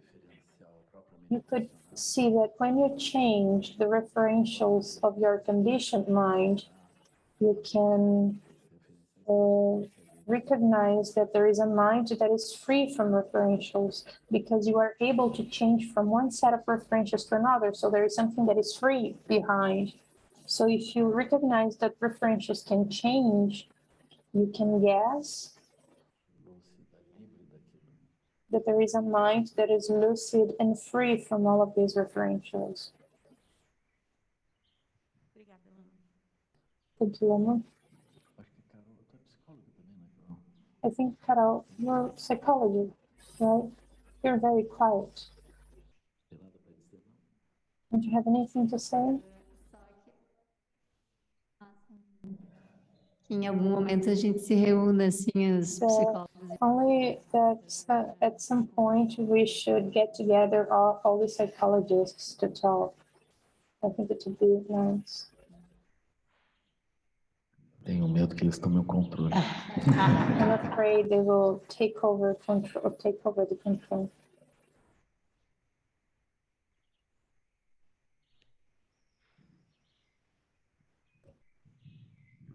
Obrigada, Lama. Thank you, Lama. I want to talk a little bit about the blessings. I felt a little bit afflicted when we were talking about the blessing. So Lama said that the Buddha goes and comes back, that he is deconstructing. The first time I heard that blessings were all available, that we just had to connect with them, it was very transformative for me. Ever since before listening this, Eu achava que eu ia me conectar, assim, sabe? E é bonito. so ever since I heard it, I always, when I sit to meditate, I thought I would connect with them. So it's very beautiful when Buddha Rinpoche is in front of me and the lights come, I feel blessed. However, I also think that the blessings help me move around in the world. So when the text says that blessings, please correct me at the end, but I understood that blessings will not do much. They will not really help. At the end, they will have to be abandoned. And then it caused me a little bit of affliction. And here now at the end, the part of the patience, it gives this comfort. It says that we can continue walking through the path of blessing and merit. And I will continue walking this path of blessing and merit. So please correct me, Lama, because I really like this path. Whoever walks this path of blessing and merit, those who walk this path are getting prepared to jump, so they make it easier. But I think that everybody who reads this text is already contemplating the inestimable blessing of the ultimate aspect of reality. So by being careful, doing good things and avoiding negative things, we're doing more than that. We are contemplating the absence of substantiality of things. This results from doing certain kinds of actions and avoiding other kinds of actions. Everything comes together. When we say that blessing and merit are limited, it's because we're not seeing the rest. We're focused on an identity. But these identities belong to the boat that is, while there are identities, the identities are progressing. But it's not the fact that they become very perfect that produces enlightenment, but actually it's the capacity of seeing beyond. It's Rigpa that actually produces liberation. But blessings and merit are very important. Sometimes in the teachings, there is some kind of restriction or a criticism towards blessing and merit, but actually there isn't any criticism or blessing and merit is the essence of the Noble Eightfold Path. Tudo junto. So all comes together. generating blessing and merit is by itself an exercise of emptiness. So we are in the world, and instead of doing the usual atrocities, we're generating blessing and merit. I only have to contemplate more this new teaching that Lama is giving to us. I have to sit and contemplate it. Continuando a gerar bênçãos e méritos e And soltando. then keeping on generating blessing and merit, and then study it. Yeah, wonderful. Thank you, Lama. Eu vou chamar a Laura, depois a gente segue aqui dentro, só para... And then now Laura can ask her question.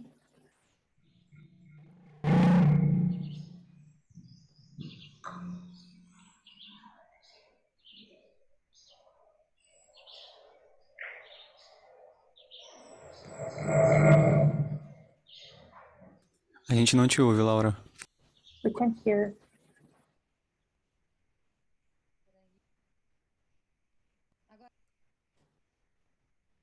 Agora sim. Então, eu vou falar, Lama, um pouquinho como é que está sendo a prática para mim. I will describe a little bit my practice and then some questions that I have. Quando eu começo a minha prática, When I begin my practice, eu já busco esse lugar, essa in the consciência. beginning, I try to look at the awareness of awareness. Oh, her sound is cutting. Vem alguma coisa, vai, vem uma And imagem. then something arises, an imagery or something. Formal, fazendo o exercício, eu consigo. In the formal practice, when doing this, Vamos dizer que não vai, né? Vamos dizer que não dá a sequência, que surge e.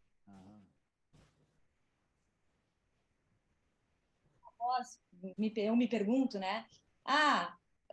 Tá, mas esse conteúdo, o que and then ele I é? ask myself, okay, what is this content? It arises, it disappears, and this is fade. And then I go back to fade. And then I keep on doing this, and I try to remain in this space that has no content, and inevitably another content arises. Sometimes it comes and goes, and sometimes I question myself again. Okay, but what is the nature of this content? And then it disappears into this space. So my first question is if this is correct, and it may be.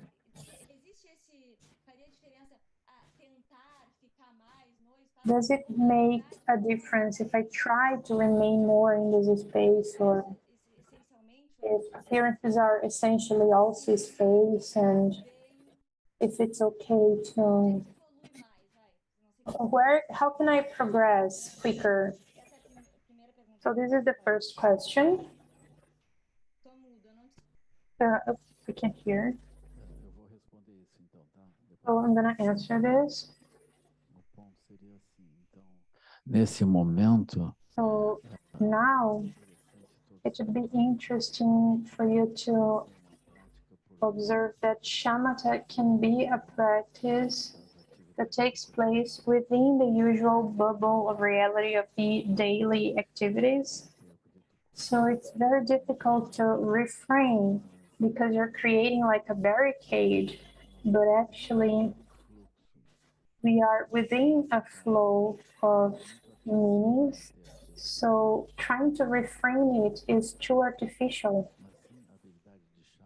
But yes, the ability of shamatha is connected to taking away this basis of the flow and also creating an artificial basis, which is the absence of this flow. And within this absence, there is a stability. So we need to break through to this place, and within this place, there will be shamatha. Instruindo, eu estou fazendo a prática E eu So tô me as I do the practice, I'm instructing myself. Inevitably, my instruction, will it also disappear? This is the ideal. While there is an instruction, this instruction may be only the path of the listener. It may be words without a real comprehension.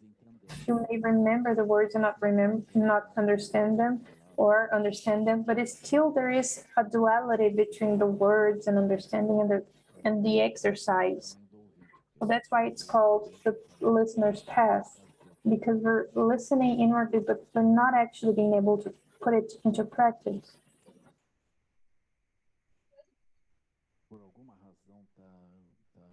We can't hear, our sound is cutting.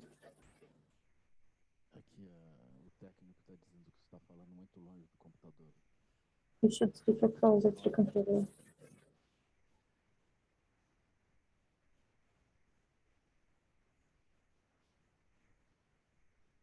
Vou falar mais.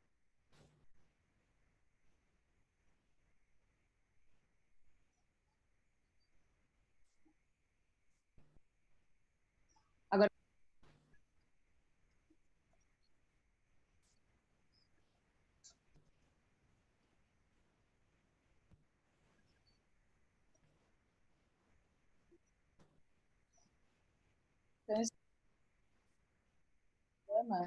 Isso deve ser uma dificuldade kármica.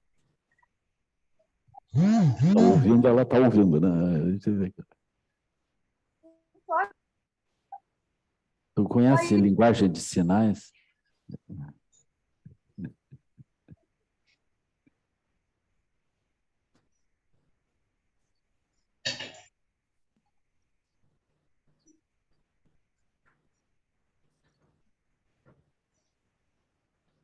Eu acho que tu está atingindo um nível de silêncio. Oi, Laura, você pode ver a sua supressão de ruído pelo Zoom nas configurações. Seria eu mesmo o culpado aqui, no caso? Não, Lama, a Laura. Ah, ela. So we are trying to solve the technical problems. Bota aí no Google, supressão de ruído. Tem que clicar no microfonezinho aí, configurações, supressão de ruído. É muito fácil.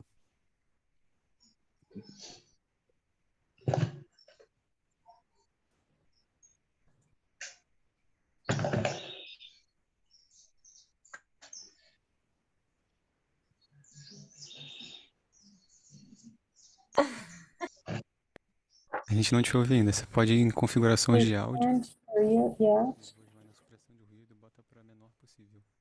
Vou tomar um chá aqui.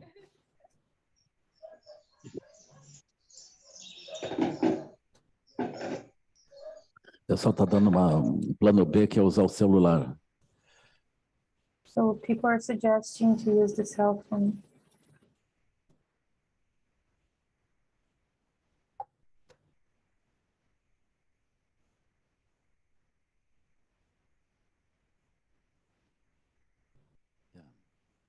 Plano C, que é escrever pergunta no chat. You could also ask a question in the chat. Pronto, foi embora. Como? Okay, she left. Okay, she's there.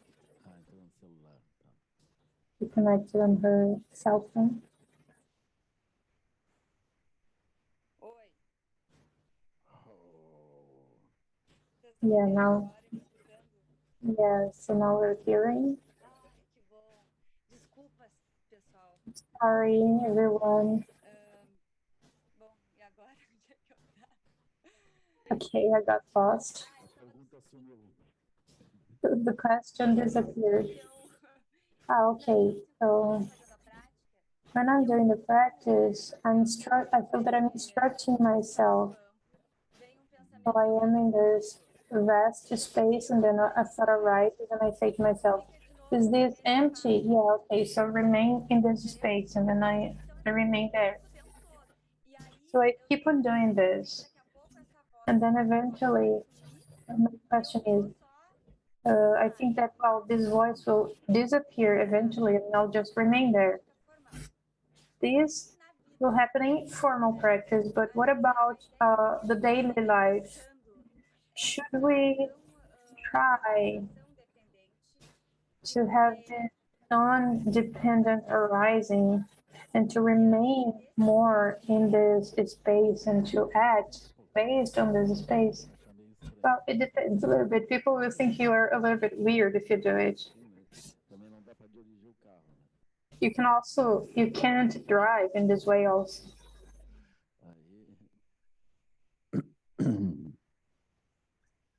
Então tem uma habilidade a mais, né? So Que there assim, is,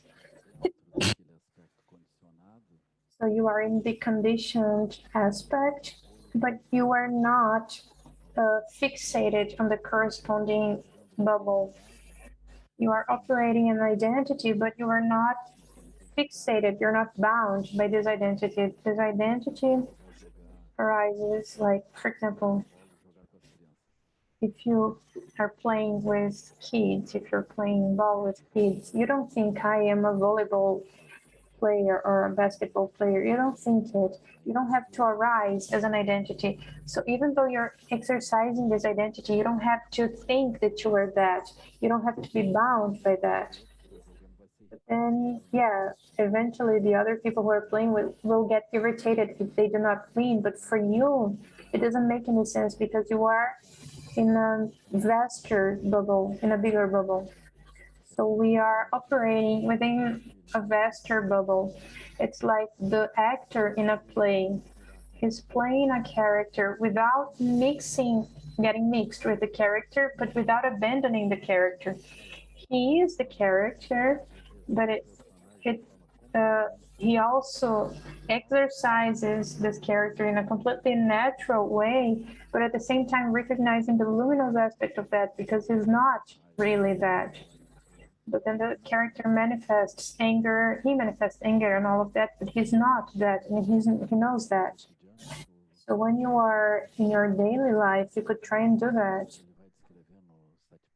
Buddha describes in Satipatthana, for example, a person raises the arm and lowers the arm, raises the other arm, lowers the other arm and says, wow, that's wonderful. So we are recognizing the conditioned aspect, but we are free from the arm that is raised and lowered. Por exemplo, do Tsog, ela pega aquilo. And then, for example, when we do the practice of Tsog, we eat things and then, so first we do the exercise of the raising and lowering the arm. And then we do this with the food, but we don't eat, and then we take it back. Então, esse é o ponto aí. Nós vamos ser capazes de nos mover sem perder a base. Then we're going to be able to walk in the world without losing these bases. So it doesn't have to do with the focus, but we're operating within a conditioned basis, but we're actually not in the conditioned basis, we're somewhere else. It's like a grandfather playing football with his grandchildren. Lama? Sim. Tá. Uma coisa que tu falou antes, só para confirmar que eu entendi certo. I think that you said before, just to confirm if I understood it right. So when I do the formal practice and appearances arise, it will be very artificial to try and make them not appear. Well, it's going to be almost impossible. So I should actually relax in this space while these things are happening, being aware that I am in this space. Tipo Prajna If you Paramita. practice emptiness extensively, like Prajna Paramita, this basis that is vaster will be established. And then when you have the demands of operating in a limited way, this limited operation will not be an obstacle to this vaster basis that has already been established. And this reinforces shamatha. Okay, good luck.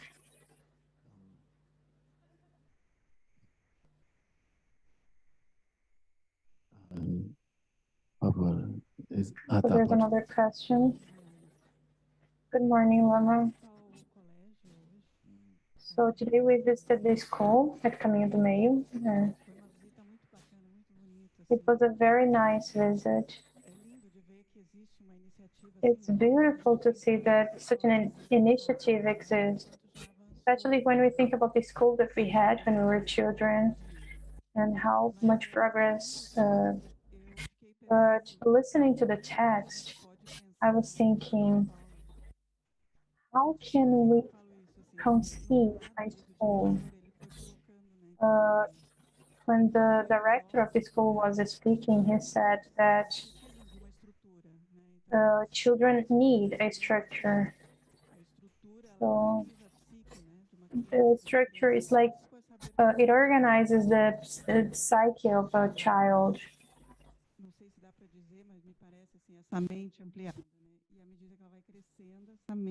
So as the child grows, this mind develops.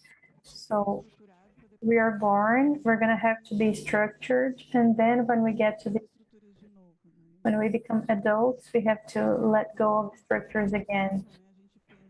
So my question is it possible to how to communicate in this level of the subtle mind with a child who is at school and who is in the process of being structured?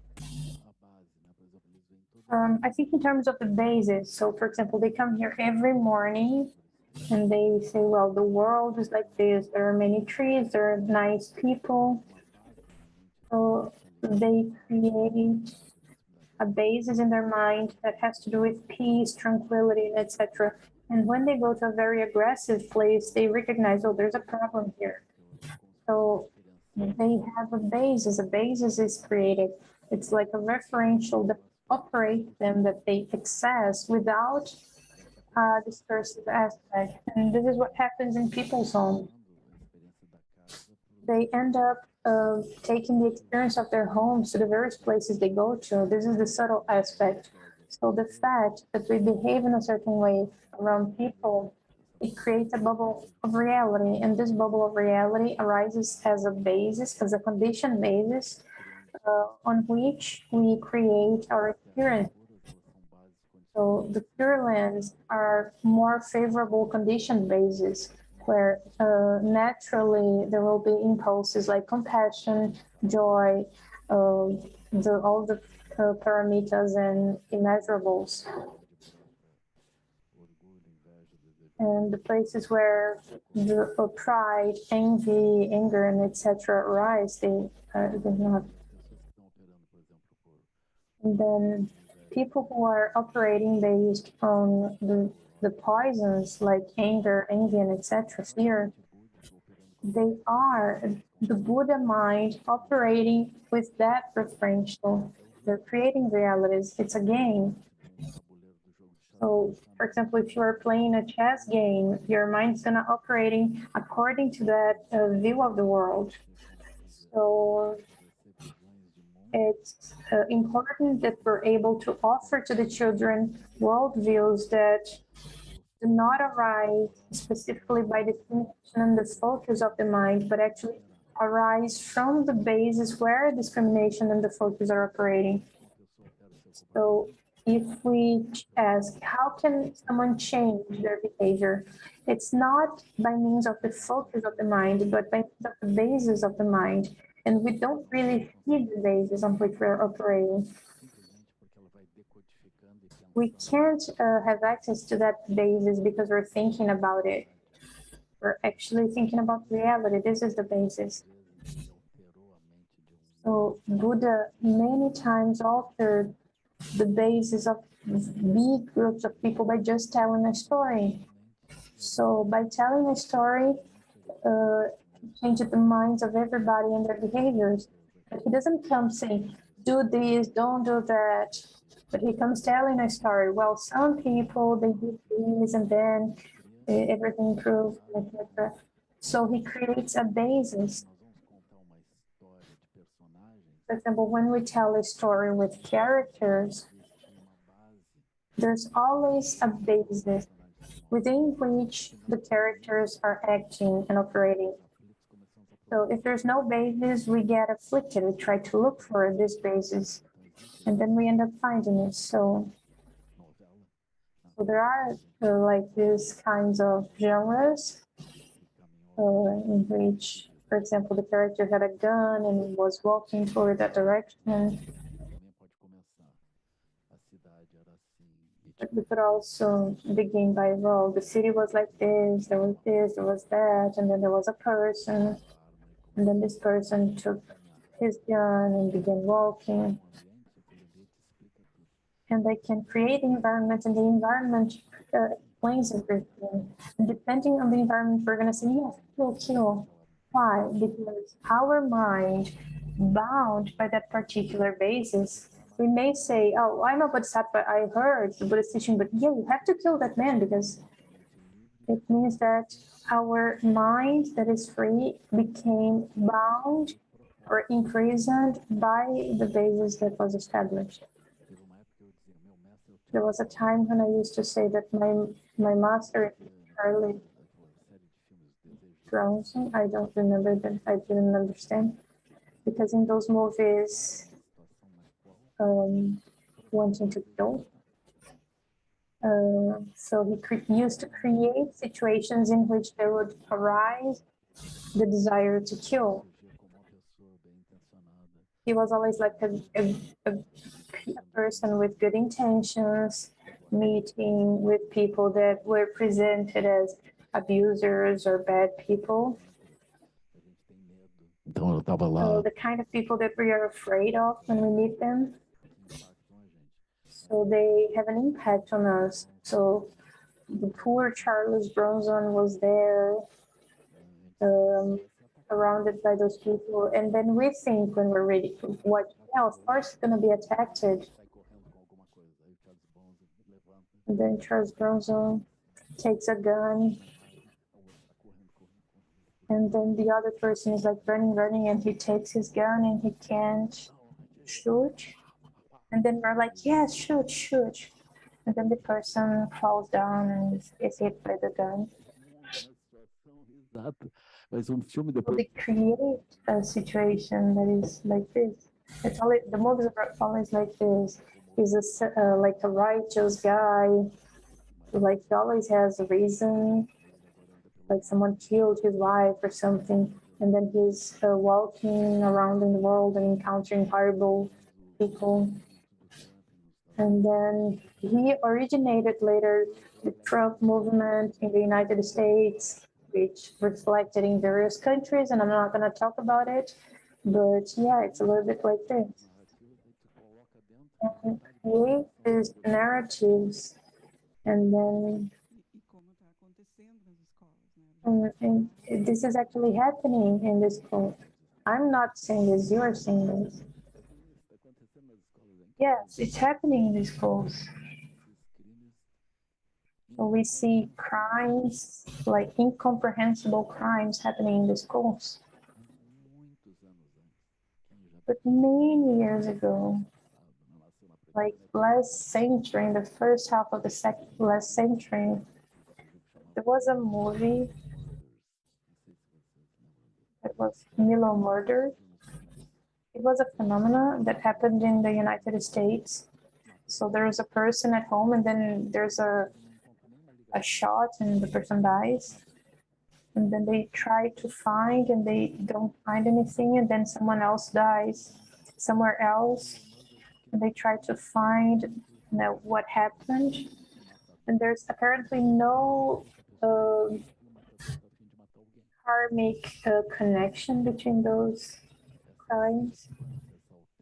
So this discrepancy, this alteration, this disturbance of the absence of value of life, this became a phenomena in the United States in the beginning of the second half of last century in the United States. And now here, like there are young people who go to school and kill everybody, which is an upgrade of the process. And unfortunately, here in Brazil, it's actually becoming more and more common. because guns are more liberated and etc. I think it's unbelievable. I don't know how you can buy war weapons and have them at home. How can you buy war munition and have it at home, and then you go out and kill people? How is it possible? But here again, it's not about blaming people. This is a basis of samsara that is established as if it were a place where there were advantages. They are propelled to do this. And I think this is a completely disturbed state. And then we see the statistics that show how many guns people have. And this is like an epidemic. It's like an epidemic of fear and potential aggression.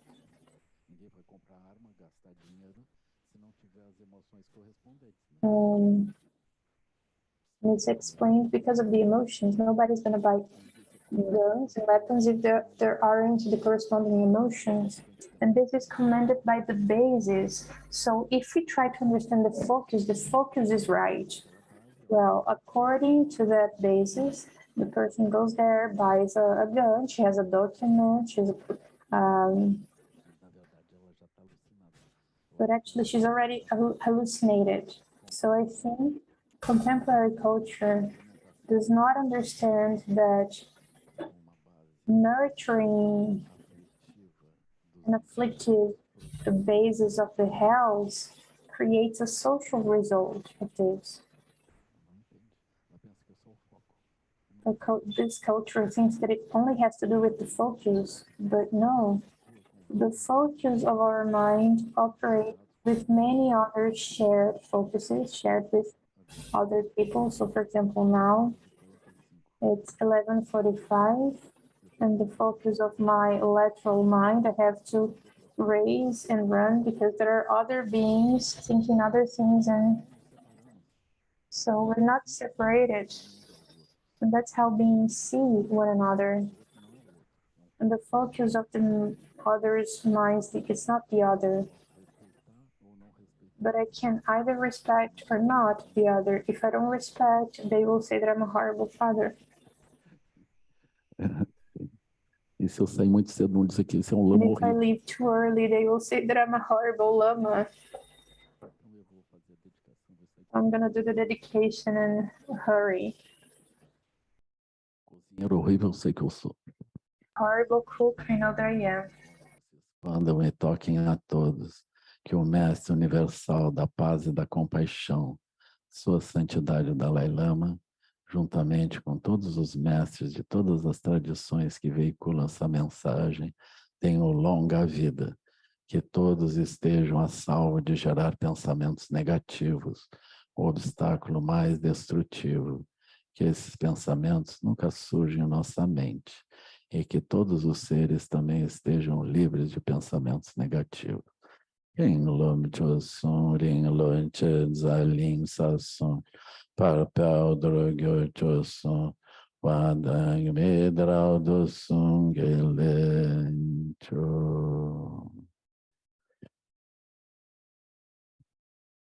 Vou mostrar para vocês a foto do Tia. Uma carinha hoje de I'll manhã. show you Chia's picture today in the morning. Is he still in the hospital?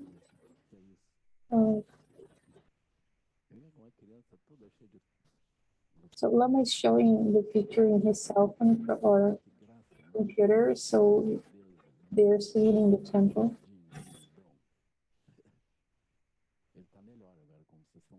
He's improving, he's better now. He couldn't breathe well because he had COVID, but now he's improving.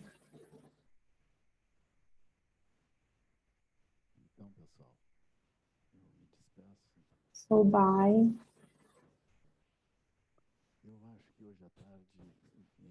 I think